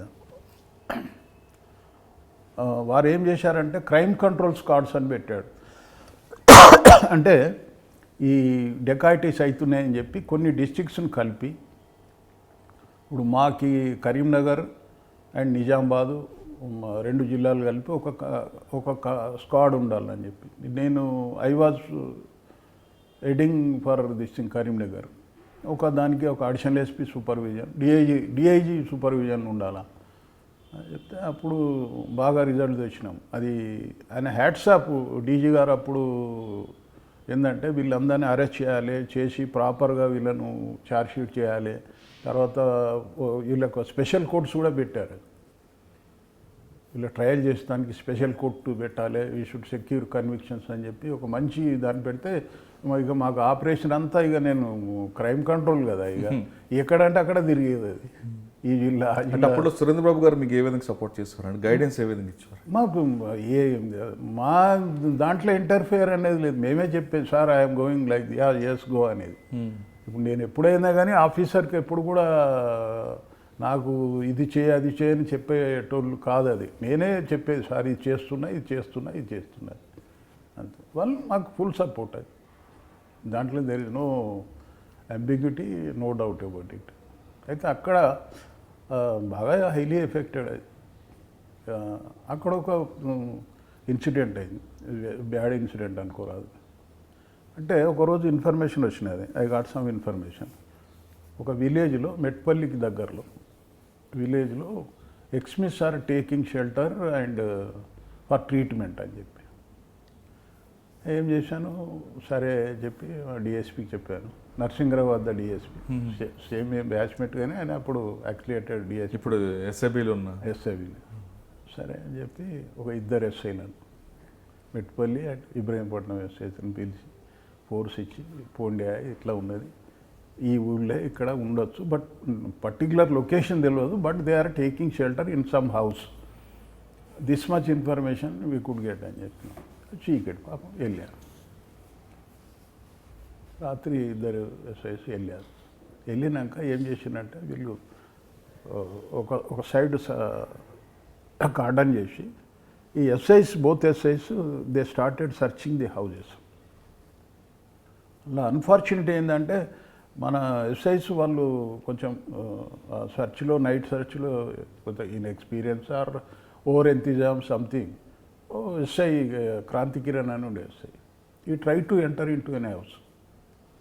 అటర్కి 4 members were hiding in that house, that fell open fire. ఇక్కడ పడ్డాయి, స్పాట్లో కొలాప్స్. ఎస్ఐ అయ్యో కొలాప్స్ అయిపోయి తర్వాత ఇంకొక ఎస్ఐ ఉన్నాడు. Braveness this thing, he did not leave the scene. చూసండి అది ఎంత పని చేశారు. అక్కడే ఉన్నాడు వాడు, పొజిషన్ తీసుకొని అని ముంగట ఏదైతే ఉన్నదో హౌస్కి, అది లక్ ఏంటంటే హౌస్కి వెనక డోర్ లేదు, ముందు డోర్లో వీడు పొజిషన్ తీసుకున్నాడు. ఫోర్స్ ఎంట్రీ ఎగ్జిట్ ఒకటే ఉంది, ఎంట్రీ ఎగ్జిట్ ఒకటే ఉన్నది. కూర్చున్నాడు. కూర్చున్నాక ఆ ఎస్ఐ డెడ్ బాడీని, అది ఊరు వరకు కన్వీనియన్స్ లేదు, వీళ్ళు పోయింది బస్సులో. ఒక బండి మాట్లాడుకొని బండ్లో వేసుకొని బస్సులో వేసుకొని మార్నింగ్ నేను 6:30కి ఇంట్లో కూర్చున్నా. స్టేషన్లోనే ఇల్లు ఉంటుంది, నా పక్కకు ఎస్ఐ హౌస్. వాడు వచ్చి చెప్పాడు, కానిస్టేబుల్ చెప్పా, యా ఏమైందంటే, సార్ మన ఎస్ఐ గారు చనిపోయినాడు. స్టన్డ్. అది ఏమిది పరిస్థితి ఏంది, ఏం సంగతి అది అని చెప్పి ఇమ్మీడియట్ ఆ వైఫ్ లేపలే, బాగుండదని చెప్పి సరే అని we have taken the dead body to hospital. హాస్పిటల్లో పెట్టి మరి ఏంది అంటే, సార్ ఎస్ఐ గారు మిమ్మల్ని రమ్మన్నాడు, గ్రెనేడ్లు తీసుకొని రమ్మన్నాడు. వాళ్ళ ఇంట్లో ఉన్నారు ఇంకా ఉన్నాడు, ఎస్ఐ అక్కడే ఉన్నాడు, మిమ్మల్ని గ్రెనేడ్లు తీసుకొని అర్జెంట్ రమ్మన్నాడు. చెప్పి ఇక ఇన్ఫర్మేషన్ పోయింది. డిఎస్పీ చెప్పినాను, ఎస్పీ చెప్పినాను, పరిస్థితి ఉన్నది sir, I'm proceeding to seen this thing. నేను ఒక కానిస్టేబుల్ చీఫ్ 6 గ్రెనేడ్లు తీసుకున్నాం. సీన్కి పోయేటప్పుడు ఎస్ఐ అట్లే ఉన్నాడు. లేచిపోయినాడు వాడు ఎస్ఐ సంతోషంగా. అంటే నేను పోయేటవరికి కాన్ఫిడెన్స్ వచ్చినది. వచ్చినాక గ్రెనేడ్స్ ఇస్తే ఈ 3 grenade into the house. టపటప 4 members డైడ్. 15 నిమిషాలు ఆపరేషన్ డన్ చెప్పినాం sir, over, operation is over. అంత అయిపోయినాక గ్రౌండ్స్ పార్టీ వచ్చినది. అరే బాబు అయిపోయినది, మేమే చేసినాము. చెప్పినాక అది అది అది మనం మర్చిపోని సంఘటన అది. ఎందుకంటే వాళ్ళ నలుగురు లోపల ఉన్నారు, బయట ఎస్ఐ పొజిషన్ ఉన్నారు. ఆల్రెడీ ఒక ఫైర్ ఓపెన్ చేయడంతో క్రాంతికిరణ్ ఎస్ఐ చనిపోయారు. అవును. కానీ తిరిగి మళ్ళీ ఎందుకు ఫైర్ ఓపెన్ చేయలేదు? లోపల నలుగురు, ఎవరు లోపల నలుగురు ఉన్నారు కదా, ఒక్కొక్కటి చేస్తున్నాడు వాడు. వాళ్ళ దగ్గర లిమిటెడ్ ఆమినేషన్ ఉంటుంది కదా. ఓకే. వాడు త్రూ అవుట్ ద నైట్ అప్పుడోటి నాడు ఫైర్ చేస్తారు. వీళ్ళు రాత్రి కదా, ఎట్లా ఎంటర్ అవుతారు? ఒకసారి దెబ్బతిన్నాక ఎంట్రీ కాలేరు కదా వాళ్ళు. మీ ఎస్ఐ మాత్రం పొజిషన్లో ఉన్నారు, అదే పొజిషన్లో ఉన్నాడు, రిప్లై ఇస్తున్నాడు. కానీ అంతే, అట్లనే అది. వాళ్ళకేంది, పోలీసు ఉన్నట్టు వీళ్ళు ప్రజెన్స్ చూపెడుతున్నారు. వాళ్ళు బయటికి వచ్చే పరిస్థితి వాళ్ళకి లేదు. వాళ్ళకి భయం వచ్చినది, పోలీసు అంతా కార్డన్ అయిందని చెప్పి. బ్యాక్ డోర్ లేదు, బ్యాక్ డోర్ లేదు. 4 members. ఓకే. నెక్స్ట్ ఎక్కడికి వచ్చారు? ఇక అయిపోయాక అది సరే, నాకు ఇక్కడనే సైటేషన్ పంపారు వేములవాడలో. నాకు 96లో ఐ గాట్ యాక్సిలేటెడ్ ప్రమోషన్. అయినాక డిఎస్పీ సిద్దిపేట వేశారు, దొరసాబ్ అప్పుడు. సిద్దిపేట వచ్చినాక ఇక మళ్ళీ ఇక్కడ అదే కదా. సిద్దిపేట రాగానే బుచ్చిరామయ్య గారి పేరు ఒకేసారి మెదక్ జిల్లాతో పాటు రంగారెడ్డి ఆ పరిసర ప్రాంతాల్లో బాగా మారబోయింది. అప్పుడు కూడా నేను ఫీల్డ్లో ఎంటర్ అవుతున్నా. వరుసగా ఎన్కౌంటర్ జరిగాయండి అప్పట్లో. అయినాయి అది తీగలపల్లి ఎందుకంటే encounter అవ్వచ్చు. మాకు బస్సు డెకాయిడ్స్ కూడా బాగా జరిగేవి అప్పుడు. మాకేందంటే ఫస్ట్ థింగ్ ఈజ్ దట్ అది బాగా ఎఫెక్ట్ అయింది అది. ఎందుకంటే 4-5 దళమ్స్ ఉండే, గిరాయిపల్లి దళం, దుబ్బాక్ దళం, హిందూప్రియాల దళం, ట్రేడ్ యూనియన్ దళం, వీళ్ళుగాక మిలిటెంట్స్, ఇవి అంతా విచ్చలవిడి జనశక్తి అండ్ మావోయిస్టులు. తర్వాత పోలీస్ ఫోర్స్ కూడా ఏంటంటే కొంచెం మోరల్ తక్కువ ఉండే వాళ్ళకు. ఇందులో ఈ నార్త్ పోలీసు కంపేర్ చేస్తే సౌత్ పోలీసు కొంచెం వాళ్ళకి ఎఫెక్ట్ లేదు కొంచెం కాబట్టి తక్కువ ఇది ఉండేది. కాబట్టి మొదలు వాళ్ళని మోటివేట్ చేయాలి మనం. చేసినాక మాకు వికే సింగ్ గారు ఎస్పీ ఉండే, నాకు 12 రోజులకే ఒకటి ఎక్స్చేంజ్ ఆఫ్ ఫైరింగ్ అంటే ఒక దగ్గర ఇన్ఫర్మేషన్ ఉంటే పంపించినాం రాత్రి. గ్రేవౌండ్స్ పార్టీ ఇది, అప్పుడు గ్రేవౌండ్స్ కూడా ఇంత ఇది లేకుండే, యాక్టివ్ లేకుండే. వాళ్ళు పోయినారు. కాన్గల్ అని ఒక విలేజ్ ఉన్నది, అక్కడ పోతే దళం వాజ్ క్యాంపింగ్ దగ్గర. వీళ్ళు పోయినారు, పోయి ఎవరు అంటే మేము దళం అన్నారు. వాడు దళం, వాడు రిట్రీటెడ్, స్టార్టెడ్. ఏం కాలేదు, ఏదో ఫైర్ చేసినారు, ఏం ఉందాలి అయిపోయినాక.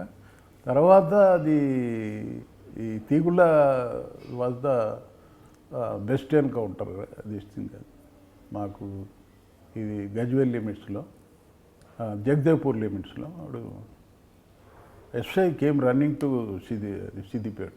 సార్ ఇన్ఫర్మేషన్ ఫోన్లో చెప్పాడు, ఇట్లా ఉన్నది అది ఇది అంటే, ఓకే వీఆర్ ప్లానింగ్ అని చెప్పి ఇక్కడనే సిద్దిపేటలో ఒక సిఐ తర్వాత ఫోర్స్ అంతా జమ చేసినాం. జమ చేసి ఏంటంటే ట్రెడిషన్గా జీబులలో వెళ్తాం, మేము అట్లా వెళ్ళలే. ఒక వెహికల్, ఒక బస్సు తీసుకున్నాం, సర్వీస్ బస్ తీసుకొని పోయి ఈ కొడకండ్ల దగ్గర షుగర్ ఫ్యాక్టరీ ఉంది చూసుకొని, అందులో వీళ్ళందరికీ బ్రీఫింగ్ ఇచ్చినాం. అటు నుంచి గజ్వేల్ వాళ్ళు వచ్చినారు, ఇట్ల నుంచి వీళ్ళు వచ్చినారు. నేనే పోయి బ్రీఫింగ్ ఇచ్చి ఇట్లా పోవాలి, ఇట్లా రౌండ్ చేయాలని చెప్పి మొత్తం బ్రీఫింగ్ ఇచ్చి పంపించాం. జీబులు అంటే వాళ్ళు ఐడెంటిఫై చేస్తారు. వాళ్ళు ఏంది రిలాక్సింగ్ మూడ్లో ఉన్నారు ఒక ఇంట్లో కూర్చొని. దళం ఎందుకు వచ్చిందంటే ములుగు పోలీస్ స్టేషన్ అటాక్ చేద్దామని వచ్చి అక్కడ వాళ్ళు హాల్ట్ అయినారు. వాళ్ళ పర్పస్ అది. సరే అని చెప్పి పోయి అక్కడ వీళ్ళు బస్సులో పోయేటవరకు వాళ్ళు ఐడెంటిఫై చేయలేదు, బస్సులో పోలీసు రాదు కదా. దిగినారు, దిగినాక రౌండప్ చేసినారు. అప్పుడు సిఆర్పిఎఫ్ అండ్ సివిల్ పోలీస్, వేరే స్పెషల్ పోలీస్ కానీ ఏఆర్ కానీ ఎవరు లేరు. చేసి ఫైరింగ్ అయింది ఇరుపక్షాల్లో. 5 మెంబర్స్ వేశారు. సిఆర్పిఎఫ్ జర డే లైట్ అయ్యా మంచి అక్యురేస్లో కొట్టినారు. 5 మెంబర్స్లో 4 డెడ్ బాడీస్ ఉన్నాయి. ఒక డెడ్ బాడీని వాళ్ళు ఎత్తుకొని పోయినారు, 20 కిలోమీటర్లు ఎత్తుకుపోయినారు. అంటే ఆల్రెడీ లైవ్ ఉన్నారు అంటే డెడ్ బాడీ దొరకనియొద్దని చెప్పి చనిపోయినాడు. తర్వాత మధ్యలో చనిపోయాడు, తర్వాత అక్కడ పోయి పాతిపెట్టినారు ఒక దగ్గర. అంటే 5 డెడ్ బాడీ. అందులో మేజర్ క్యారెక్టర్ ఉన్నారు. మేజర్ అంటే వాళ్ళు దళం లీడరు, మేజర్ క్యాడర్. తర్వాత ఒక స్పాట్లో ఒక మిలిటెంట్ దొరికాడు. ఆ మిలిటెంట్ ఇంటరాక్షన్ చేస్తే ఈ డిజైన్ అంతా చెప్పాడు, ములుక్కి అటాక్ చేద్దామని వెళ్తున్నాము. కానీ సాధారణంగా వికే సింగ్ గారు ఎన్కౌంటర్లకి, ఎక్స్చేంజ్ ఆఫ్ ఫైర్లకి ఆయన వ్యతిరేకం కదండి. మరి ఈ వ్యతిరేకం అంటానండి, వ్యతిరేకం అంటే ఏంది అది? ఇప్పుడు మనం ఒక ఫీల్డ్లోకి వెళ్తాము, ఒక సిచ్యువేషన్ ఎరాజ్ అవుతుంది, మనం రియాక్ట్ కావాల్సిందే కదా. ఆయన దానికి ఎప్పుడు కూడా అభ్యంతరం చెప్పలేదు. ఆయన ఏమన్నాడంటే ఎన్కౌంటర్ ఒప్పుకోరు, ఫేక్ అని వద్దంటాడు. అది ఆయన ఉద్దేశం ఏంటంటే ఫేక్ ఎన్కౌంటర్ చేయొద్దని. ఫేక్ ఎవరు ఎందుకు చేస్తారండి? మనకేం అవసరం ఫేక్ చేస్తానికి? మనకు అవసరం లేదు కదా. ఆయన అనేది ఫేక్ చేయొద్దు, మనకు అలిగేషన్ రావద్దు, అంతేగాని మరి సిచ్యువేషన్ అరేంజ్ అయినప్పుడు మనం బ్యాక్ రావాలా, లేకపోతే మనం చనిపోవాలా? కానీ మన అప్పర్ హ్యాండ్ రావాలంటే ఫైర్ ఓపెన్ చేయాల్సి తప్పదు. మరి రిటాలియేషన్ ఫైర్, వాడు ఫైర్ చేస్తే మనకు వెపన్స్ ఎందుకు ఇచ్చారు? అది తప్పదు అది. ఓకే, దాని తర్వాత ఇక ఆపగలే, ఎప్పుడు కూడా ఆగలే. ఇక బాగా దాని తర్వాత కృష్ణప్రసాద్ గారు. కృష్ణప్రసాద్ అప్పుడు ఇది ఒకటి ఉండేది, మన గిరాయిపల్లి దళం మాతుపల్లి దగ్గర. ఇట్లనే పార్టీస్ పంపాం, నైట్లో 4-5 పార్టీస్ పంపాం. ఒక పార్టీ పోయినాక ఒక హౌస్ దగ్గరికి వెళ్ళారు సర్చ్ చేస్తాను. వాళ్ళు ఫైర్ చేశారు, కార్డన్ చేసినారు. గ్రేవౌండ్స్ పార్టీ ఉండే దందని కొట్టిపడేసినాడు. వాడు ఒక ఫైర్ చేస్తే ఇక్కడ వీడు మనోడు ఒకడు ఉండడు కదా. ఎంతమంది? అందులో ఐదుగురు పోయినారు, ఒకడు ఎస్కేప్ అయినాడు. సార్ ఇన్ని ఎన్కౌంటర్లు చేస్తున్న బుచ్చిరామరెడ్డి గారు డెడ్ బాడీ చూసిన తర్వాత మీరు కొంచెం చెల్లిస్తుంటారా? అరే ఎందుకు వీళ్ళు చనిపోయారా అని? ఇక మనం అక్కడ చెల్లించే ప్రసక్తి ఉండదు అది, ఎందుకంటే వారు కదండి అది. ఇప్పుడు మనము నిజంగా ఏదో పట్టుకొని ఫేక్ చేస్తే మనం చలించాల్సి వస్తుంది. మరి రియల్ ఎన్కౌంటర్ అన్నప్పుడు చలించాల్సిన అవసరం ఏముంటుంది? అంటే తప్పదు అది. అయితే మీరు లేదా వాళ్ళు ఎవరో అవ్వాల్సి అంతే కదా, మరి తప్పదు కదా అది. దట్ కానీ సిద్దిపేటలో బుచ్చిరామరెడ్డి గారు వచ్చిన తర్వాత ఎన్కౌంటర్లు ఏ విధంగా జరిగాయో మెడికల్ క్యాంపులు కూడా అదే విధంగా మీరు అన్ని ఆల్ దిస్టింగ్ అండి, ఒక్కటి కాదు అది. జనరల్గా ఏంటంటే ప్రజల యొక్క దాన్ని కూడా మెడికల్ క్యాంప్స్ పెట్టాము మేము. మెడికల్ క్యాంప్స్ పెట్టేది, తర్వాత వాళ్ళని కౌన్సిలింగ్ చేసేది, పేరెంట్స్ని అందరిని పిలిచి. ఎక్కడ కూడా పేరెంట్స్ను కానీ టార్చర్ కానీ ఎక్కడ చేయలేదు. మీరు ఎంక్వైరీ చేయండి, ఇప్పుడు కూడా చేయండి, ఇంకా ఎప్పుడు చేసినా కానీ ఆ సంఘటనలు జరగలేదు. ఎందుకంటే మాది సెలెక్టెడ్ వే. ఒకటి ఏంటంటే పేరెంట్స్ను వాళ్ళకి ఇతనికిను ఎవరు ఏమనొద్దు. రెండోది we have to encourage the surrender of their cadre through their parents, encourage చేయాలి. అయితే స్వచ్ఛంగా సరెండర్ అవుతాడో అతనికి మనం రిహాబిలిటేషన్ చేయాలి. గవర్నమెంట్ నామ్స్ ప్రకారం వాళ్ళకు రిహాబిలిటేషన్ చేయాలి, తప్పదు అది. తర్వాత మనం అరెస్ట్ చేసినాం అనుకోండి మిలిటెంట్ గ్రావిటీ బట్టి మనం దాన్ని చూడాలి. ఇప్పుడు సపోజు ఇల్లీగల్ కేసులలో పెట్టుడు ఇదంతా ఎప్పుడు చేయకపోయేది. మేము ఆ దగ్గర గ్రెనేడ్ దొరికితే గ్రెనేడ్తోనే కేసు పెట్టేది. సెక్షన్ కొంచెం స్ట్రినియంట్ లా పెట్టేది, 124A అట్లా పెట్టేది అది. అంతేగాని వాడి మీద కత్తిలు చూపించి ఆర్మ్స్ సాగిపెట్టడం లేదు, అప్పుడు ఎట్లా జరగలేదు. సపోజ్ మిలిటెంట్ ఉన్నాడు, యాక్టివిటీ తక్కువ ఉన్నది, ఎప్పుడోసారి తిరిగాడు, ఎప్పుడోసారి భోజనం పెట్టినాడు, అతని మీద కేసు అనేది లేదు. అది తహసీల్దార్ దగ్గర ఎంఆర్ఓ దగ్గర తీసుకుపోయి బైండ్ ఓవర్ చేసేది. కానీ అదే టైంలో సిద్దిపేటలో బస్సు డకాయిట్లు, పెట్రోల్ పంప్ దాడులు కూడా పెట్రోల్ పంపులు కాదు కానీ బస్ డెకాయిటీస్ అయితే మా ఇన్స్పెక్టర్ కొట్టాడు ఇద్దరిని. అది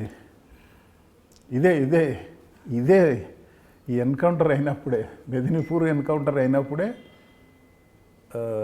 రాత్రి పార్టీస్ పంపాము, గజ్వేల్లో డెకాయిట్ అయిందనేది వచ్చి రిపోర్ట్ వచ్చినది.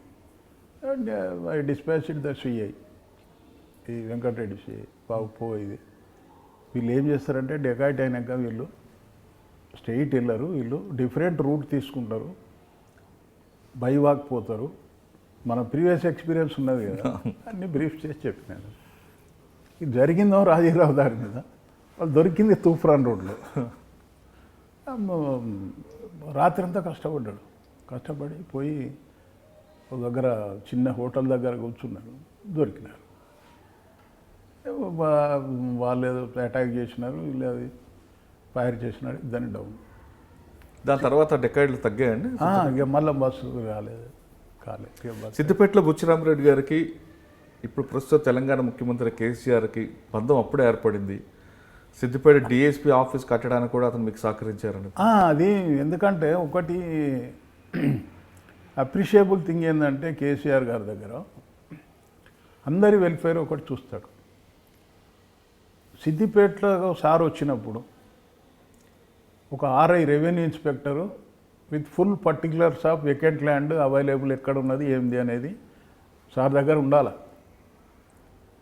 చూస్తాడు, ఇక్కడ ఇంత ఉన్నది, ఇన్ని గజాలు ఉన్నది, ఈ ప్లేస్కి ఇవ్వండి, ఈ ఆఫీస్కి ఇవ్వండి, ఈ ఆఫీస్కి ఇవ్వండి అనేది వారి యొక్క ఇది అన్నట్టు. అది అయితే అట్లనే సందర్భంలో సార్కి తెలుసు మాకు డిఎస్పీ ఆఫీస్ లేదని, ఏదో రెంటెడ్ హౌస్లో ఉన్నాము అని చెప్తే, సార్ అంటే నీకు ఇక్కడ మంచి జాగా ఇస్తామండి అని. మా సెంటర్ ఆఫ్ ది సిద్దిపేట మీరు చూశారు కదా, ఆడ కొంత గవర్నమెంట్ ల్యాండ్ ఉన్నదంటే ఆఫీసర్ అప్పుడు ఆర్డీఓ చారి సాబ్ అని ఉండే, చెప్పినాడు ఇది ఇవ్వండి వీళ్ళకి అని చెప్పి. డైనమిక్ ఆర్డీఓ, సరే మీరు అప్లికేషన్ ఇవ్వండి కావాలని చెప్తే, అంటే దాని మీద అప్లికేషన్ పోగానే ఇమీడియట్గా మనకు పంచనామా చేసినాడు ఇచ్చినాడు. ఇన్ యాంటిసిపేషన్ ఆఫ్ అలైనేషన్ ప్రపోజల్స్ అట్లా చేస్తారు. అది చేసినాక సారు 10 lakhsకు జన్మభూమిలో ప్రొసీడింగ్స్ ఇప్పించి కట్టాయి అంటాడు. 10 lakhsలో మనం 7 lakhs గవర్నమెంట్ ఇస్తుంది, 30 మనం కంట్రిబ్యూషన్ చేయాలి.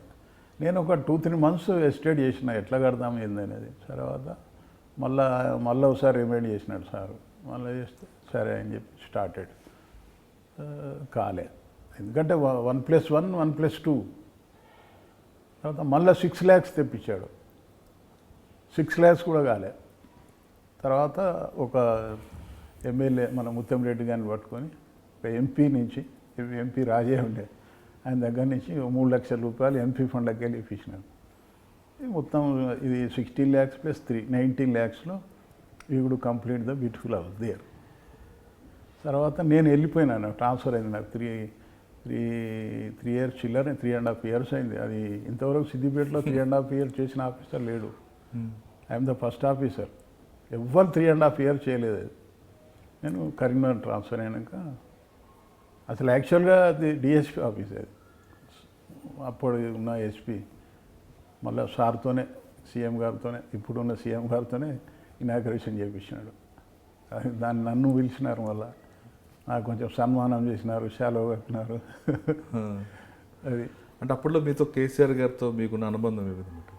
ఇక ఎప్పుడైనా సార్ అన్నీ డిస్కస్ చేసేది, ఏదైనా ఇష్యూస్ ఉంటే ఎప్పుడు తిరిగేది.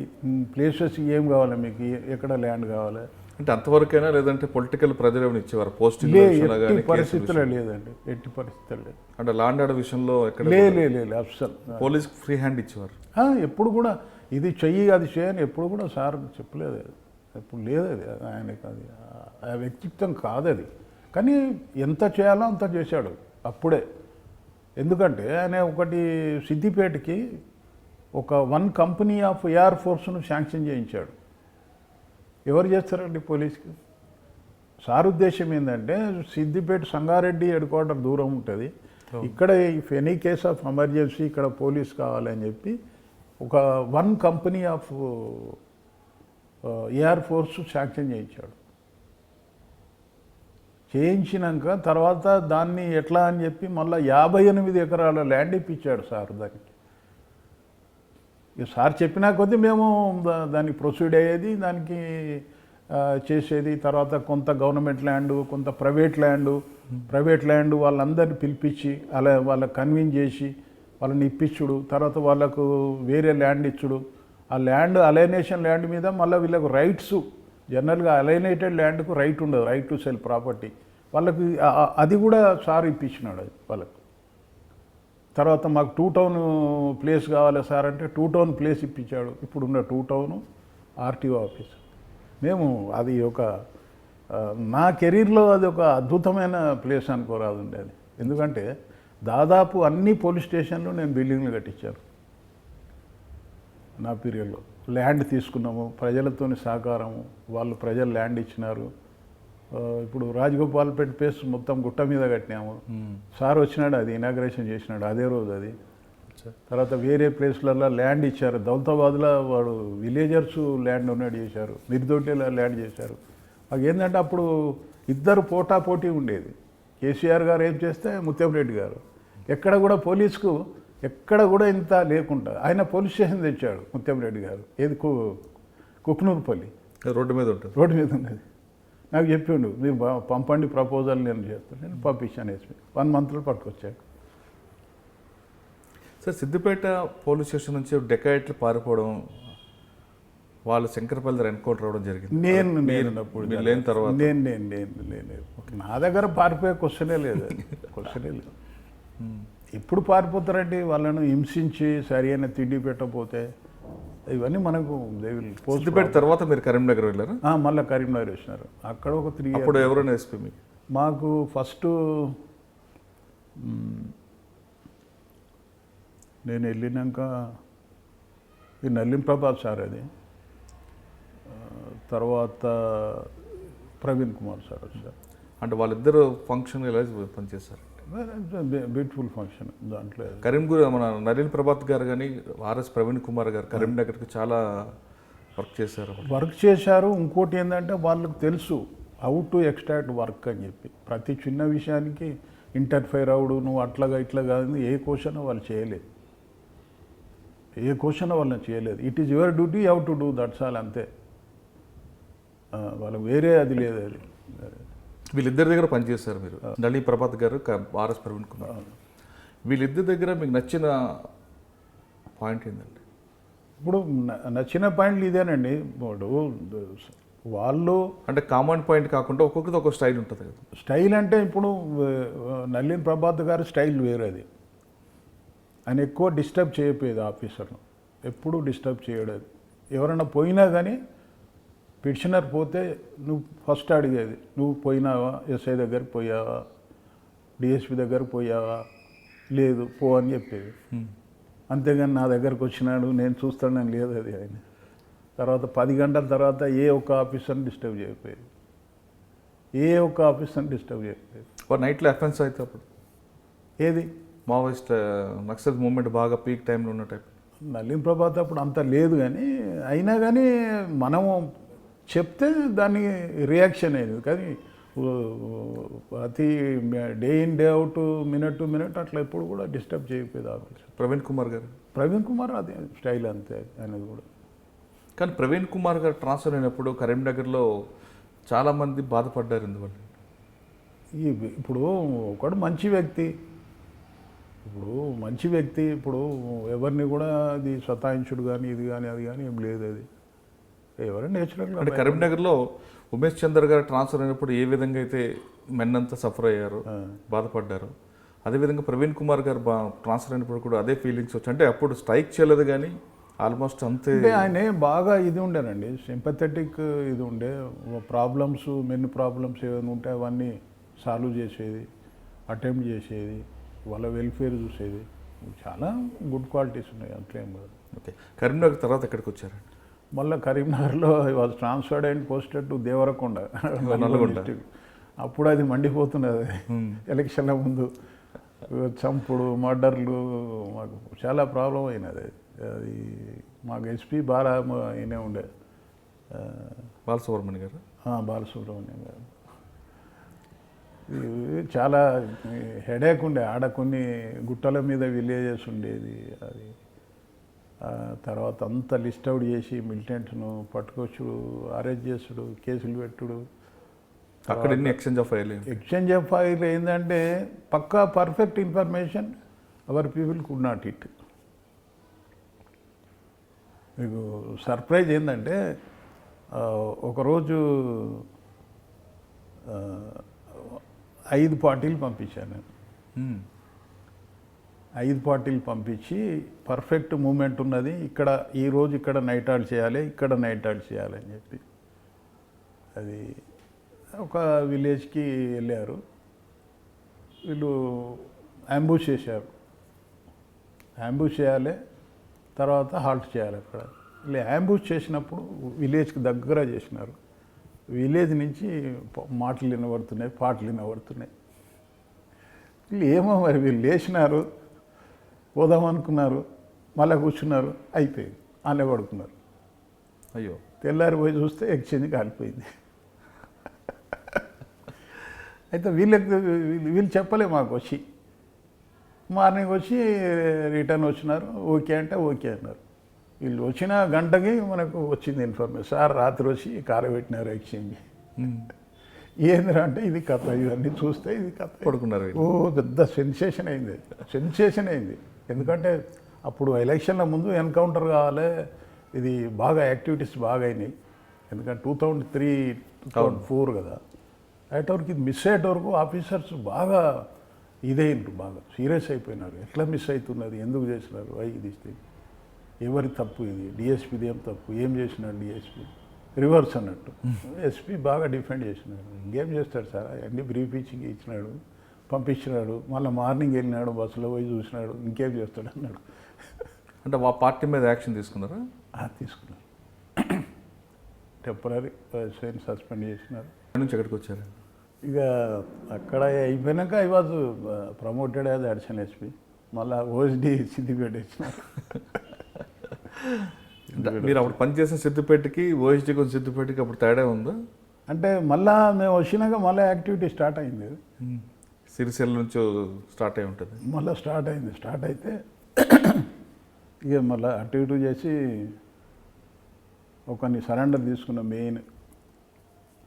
మెయిన్ దళం లీడరు ఈజ్ ఫ్రమ్ కరీంనగర్, మంత్రి దగ్గర.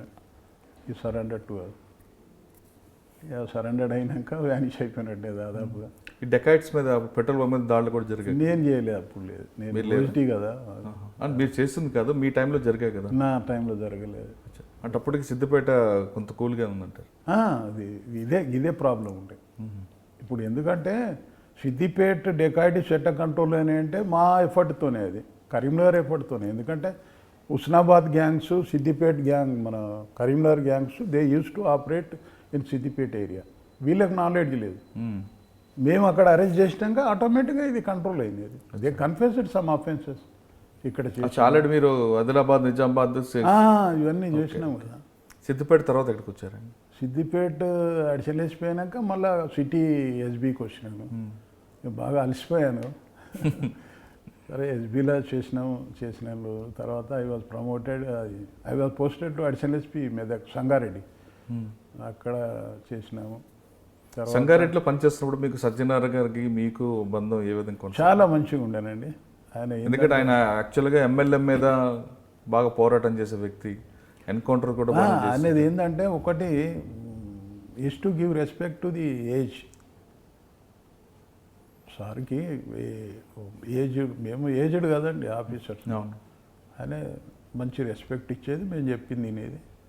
అని బాగా మంచి లైజన్ ఉండేది. ఎందుకంటే దట్ వాజ్ ది మంచి మూమెంట్. నాకు కూడా అది మంచి మూమెంట్. ఎందుకంటే ఇప్పుడు యాజ్ అడిషనల్ ఎస్పీ మంచి పోస్ట్ అండి పోలీస్ డిపార్ట్మెంట్లో. అడిషనల్ ఎస్పీ అడ్మిన్ అనేది మంచి పోస్ట్. ఎందుకంటే ఎస్పీ యొక్క పరిపాలన సరిగ్గా నడవాలంటే అడిషనల్ ఎస్పీ మంచి కావాలి. ఎందుకంటే men welfare compulsory, men welfare, వాళ్ళ గ్రీవెన్సెస్, ఇవన్నీ అడిషనల్ ఎస్పీ చూసుకోవాలి. జిల్లాలో 3 వింగ్స్ ఉంటాయండి ఎస్పీ సాఫీగా నడవాలంటే. One is the DCRB, second is the DPO, third is the DSB, అంటే district special branch. District special branch is under the control of SP, whereas DCRB and DPO under the exclusive control of additional SP admin. అంటే నీ యొక్క district force అంతా కూడా welfare, వాళ్ళ బాగోగులు చూసే బాధ్యత అడిషనల్ ఎస్పీది. వాళ్ళు కరెక్ట్గా ఉంటే వాళ్ళు ఆటోమేటిక్గా. తర్వాత డిసిఆర్బి అంటే district crime record bureau. District crime record bureau అంటే మొత్తం ఈ క్రైమ్ ఏదైతే ఉన్నదో క్రైమ్ మీద అడిషనల్ ఎస్పీ సూపర్వైజర్ అనేది రిక్వైర్డ్ దేర్. అది మళ్ళీ మనం ఆ లైన్లో వెళ్ళాము. ఎక్స్పర్ట్ మీరు అందులో వెళ్ళాము.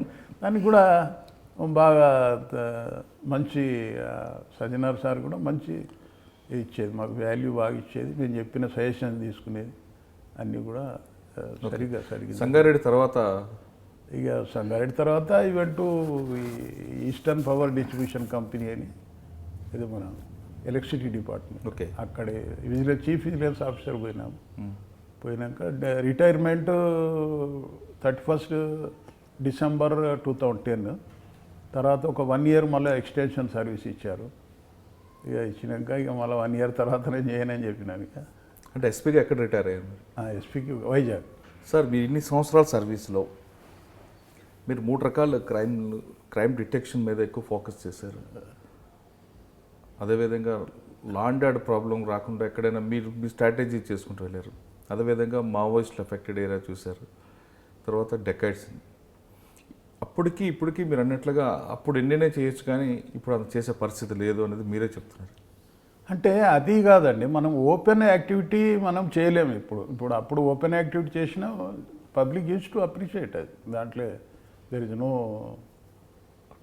Doubt about it. ఒకటి ఇప్పుడు అట్లా మనం చేయలేము అది. కానీ మన ఇప్పుడు ఉన్న చట్టాలు కానీ ఇవి కానీ సరిగా చేస్తే ఇది అవుతుంది.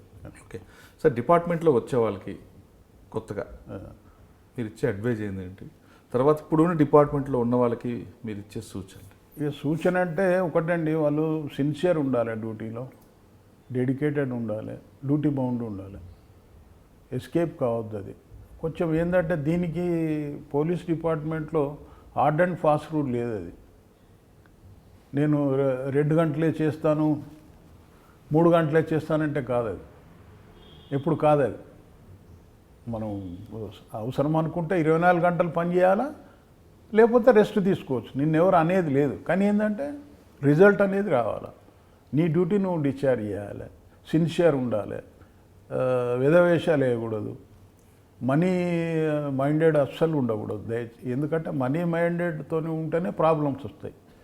ఒక పార్టీ సైడ్ తీసుకోవాల్సి వస్తుంది, వాళ్ళు చెప్పింది వినాల్సి వస్తుంది. అది చాలా ఇది వర్స్ట్ దిస్ థింగ్. తర్వాత చాలా ఇది ఉండాలి, మనం నిబద్ధతతో ఉండాలి. ఎవడు పిలుస్తారు, they will offer dinners, they will offer drink parties, everything. ఎప్పుడు కూడా ఎంటర్టైన్ చేయొద్దు. చాలా పల్సన్ అవుతారు, చాలా పల్సన్ అవుతారు. పిలుస్తాడు అన్న అంటాడు, పిలుస్తాడు, మందు పోస్తాడు, వాడు వచ్చినాక వాడేంద్ర ఎస్ఐ మనోడే కదా అంటాడు పొద్దున్న. అట్లా అది చాలా ఇంపార్టెంట్. వేరే వాళ్ళకి అది కాదు, మన పోలీసులో అది చాలా నిబద్ధత. అంటే ప్రైవేట్ పార్టీలకు పోకూడదు అంటారు. తర్వాత ఏంటంటే ఎప్పుడు కూడా should not lose his temper. ఎవరికి కూడా కూల్గా చెప్పాలి సమాధానం. మంచి సార్, ఎమ్మెల్యే చెప్పినాడు అట్లెట్లా అవుతుంది అని అనకూడదు. సార్ మంచిది, నేను చూస్తాను, చేస్తాను. అది తర్వాత అడిగింది ఏమైందా సార్, అది జరగలేదు, అది ఇట్లా ఎవిడెన్స్ ఇట్లా ఉన్నది, ఇది చేయలేం సార్ అంటే మన తెలంగాణలో మాత్రం ఏ పొలిటీషియన్ కూడా ఇన్సిస్ట్ చేయడు. నేను చెప్పినట్టు నువ్వు చేయమని చెప్పి అదొక మనకి శుభ పరిణామం. ఇక్కడ ఏంటంటే మన పబ్లిక్ లీడర్స్ ఉన్నారు, ఎవరు కూడా నీకు అట్లా ఇన్సిస్ట్ చేయరు, నేను చెప్పిందే చేయాలి. డిపార్ట్మెంట్లోకి వచ్చేవాళ్ళు మంచి ఇదండి, ఎందుకంటే ఒక మంచి డిపార్ట్మెంట్ ఇది పోలీసుది, చాలా మంచి డిపార్ట్మెంట్. ఎందుకంటే మనం ఎన్నో విధాలా మనం పనిచేయచ్చు, పబ్లిక్ సపోర్ట్ చేయొచ్చు. సపోజ్ ఒక నేరం జరిగింది, ఇంట్లో ప్రాపర్టీ పోయింది, నువ్వు ప్రాపర్టీ డిటెక్ట్ చేస్తే నిన్ను ఒక హీరోలాగా చూస్తారు వాళ్ళు. ఎందుకంటే వీ ఫేస్డ్ ఇట్, మేము మాకు అది అనుభవం అయినది, మమ్మల్ని హీరోలాగా చూసేది, అబ్బాయి వీళ్ళు ఎట్లా డిటెక్ట్ చేసినారు ఈ ప్రాపర్టీ అని చెప్పి. అది పర్టికులర్లీ ఇంటాక్ట్ ప్రాపర్టీ దొరికితే ఇంకా అది వాళ్ళు దే ఫీల్ హ్యాపీ. వాళ్ళ జీవితాంతం కూడా మర్చిపోరు. ఎట్లా అంటే నేను కొత్తగూడెం ఉన్నట్టు ఒక డెకాయిట్ జరిగింది, అది హైవే డెకాయిట్. కొత్తగూడెం దగ్గరనే, మైనింగ్ కాలేజ్ దగ్గర ఓ ప్రొఫెసర్ ఉండే. ఆ ప్రొఫెసర్ యొక్క ఆపి అతని దగ్గర ఒక వెంకటేశ్వర స్వామి ఉంగరం ఉంచుకున్నాను. I detected it. ఆ ఉంగరం ఆయనకు చూపెడితే ఎంత ఇమ్మెన్స్ హ్యాపీ అయింది అంటే అసలు కెనాట్ ఇమాజిన్ ఇది. అదే సెంటిమెంట్ ఉంగరం, వెంకటేశ్వర స్వామి ఇది ఉన్నది, సెంటిమెంట్ ఉంగరం డెకాయిట్ చేతిలో పోయింది, దొరికిందంటే ఎంత ఫీల్ అవుతారు? అప్పుడు పోలీస్కి ఎంత రికార్డు ఉంటుంది? అది అసలు మనకు కావాల్సింది అది. That kind of this thing మనకు కావాల్సింది అది. కాబట్టి ఏంటంటే బాగా హార్డ్ వర్క్ చేయాలండి. మనం నాకేందిలే అంటే కాదు, బాగా హార్డ్ వర్క్ చేయాలి. వెల్ఫేర్ పాపం మెన్నును కూడా బాగా చూసుకోవాలి. చెప్తున్నా కదా, హ్యూమన్ బీయింగ్ అంతే, ఎవ్రీబడీ ఈజ్ హ్యూమన్ బీయింగ్. అన్నీ చూసుకోవాలి, నీ వెల్ఫేర్ చూసుకోవాలి, నీకు ఎంత శక్తి అయితే అంత శక్తి చేయాలి. అది I use to create properties to the department. నేను ఎక్కడ వెళ్ళినా, సిరిసిల్లలో పెద్ద బిల్డింగ్ కట్టాం మెన్ అకామిడేషన్కు, with public contribution and government this thing. అది సిద్దిపేటలో డిఎస్పీ ఆఫీస్ కట్టాము, కరీంనగర్లో డిఎస్పీ ఆఫీస్ కట్టాను. కరీంనగర్లో నాకు 10 lakhs ఇచ్చాడు ప్రవీణ్ కుమార్ సార్, నేను 25 లక్షలు దానికి చేసినాను. అది ఐ నెవర్ హరాస్డ్ ఎనీవన్. నాకు ప్లాన్ ఉన్నది, ఎట్లా చేయాలనేది నాకు ప్లాన్ ఉన్నది, ఆ ప్లాన్ ప్రకారం చేశాము. 7 months I could complete that building in Karimnagar. Record చూపెడతాను నేను. అది నా కొరకు కాదు కదా, అది ల్యాండ్ సెక్యూరిటీదే చాలా కష్టం ఉండేది. అంత ప్రైమ్ ల్యాండ్ సెక్యూర్ చేసుకున్నాము. అది అది ఉండాలి పోలీసులో, అది ఉండాలి. నాకేంది, నేనేంది, తప్పు అది. బికాజ్ మనం బతికింది దాని మీద, బతకబోయేది దాని మీద, మన యొక్క పేరు దాని మీద వస్తున్నది. ఎందుకంటే పోలీసులో నీకు చాలా కూడా నీకు ఫెసిలిటీస్ ఉంటాయి, నువ్వు అనుకోని ఫెసిలిటీస్ ఉంటాయి నీ ఏరియాలో. ఒక డాక్టర్ దగ్గరికి వెళ్ళు, డాక్టర్ నీకు ఫ్రీ ట్రీట్మెంట్ ఇస్తాడు. No doctor expect something or fees from SI or police. అది చాలాదా మనకి? అవును, ఆ గౌరవం చాలు. చాలా ఎవరికి వస్తుంది? కాబట్టి ఏంటంటే ఇది ఎప్పుడు కూడా చాలా అత్యున్నతమైన జాబ్ ప్రొవైడింగ్. మనం కూడా అట్లే ఉండాలి. మనం చిల్లర వేషాలు వేస్తే అంతే. డబ్బుకి ఎప్పుడు పోవద్దు. Should not after the money. ఎవడైనా కానీ పోతే వాడికి వాడిని పతనం అయినట్టే. ఎందుకండి ఆ డబ్బు ఇవాళ వస్తుంది, రేపు పోతుంది. అది మనమైతే కట్టుకొని పోము కదా. ఎందుకని నీ పేరు శాశ్వతం. అరే పలాని ఎస్ఐ మంచోడు, మంచి పని చేసినాడు, మంచోడు, ఇంటాడు, అట్లా మనకు కావాల్సింది. కరెక్ట్ డిసిషన్ ఇవ్వాలి. నేరస్తునికి సపోర్ట్ చేసి కంప్లైంట్కు తిడితే ఎట్లా ఉంటుంది? పోలీస్ డిపార్ట్మెంట్లో ఉద్యోగం అంటే మనం కరెక్ట్గా జాబ్ చేస్తే సినిమా హాల్లో హీరో కన్నా జనం రియల్గా పోలీసుని హీరోగా చూస్తారంటున్నారు బుచ్చిరామరెడ్డి గారు. ఎందుకంటే మన సర్వీసు కరెక్ట్గా ఉంది, మన పేరు ఉందంటే ఆ పోలీస్ ఆఫీసర్ రోడ్డు మీదకి వచ్చినా అతని సినిమా హీరోలకు చూస్తారు. అంతేకాదు ఎక్కడికి వెళ్ళినా అతనికి గౌరవం, మర్యాద ఉంటుంది. అతనుకున్న సర్వీస్లో ఎక్కడ కూడా చిన్న బ్లాక్ స్పాట్ లేకుండా 4 రకాల క్రైమ్ని కంట్రోల్ చేసుకుంటూ అప్పుడున్న పరిస్థితుల్లో చేసుకుని వచ్చారు. ఇకపై కూడా డిపార్ట్మెంట్లో ఎవరైనా సరే సర్వీస్ మోటోతో వెళ్తే ఖచ్చితంగా ఆ పేరు ఎప్పటికీ వాళ్ళ రిటైర్ అయ్యే వరకు ఉంటుందంటూ బుచ్చిరామరెడ్డి గారి స్టోరీయే మనకి ఎగ్జాంపుల్. ఇది ఈ వారం బుచ్చిరామరెడ్డి గారితో ఎక్స్క్లూజివ్ ఇంటర్వ్యూ. వచ్చే వారం మరో గెస్ట్తో మళ్ళీ కలుద్దాం. అంతవరకు నమస్కారం.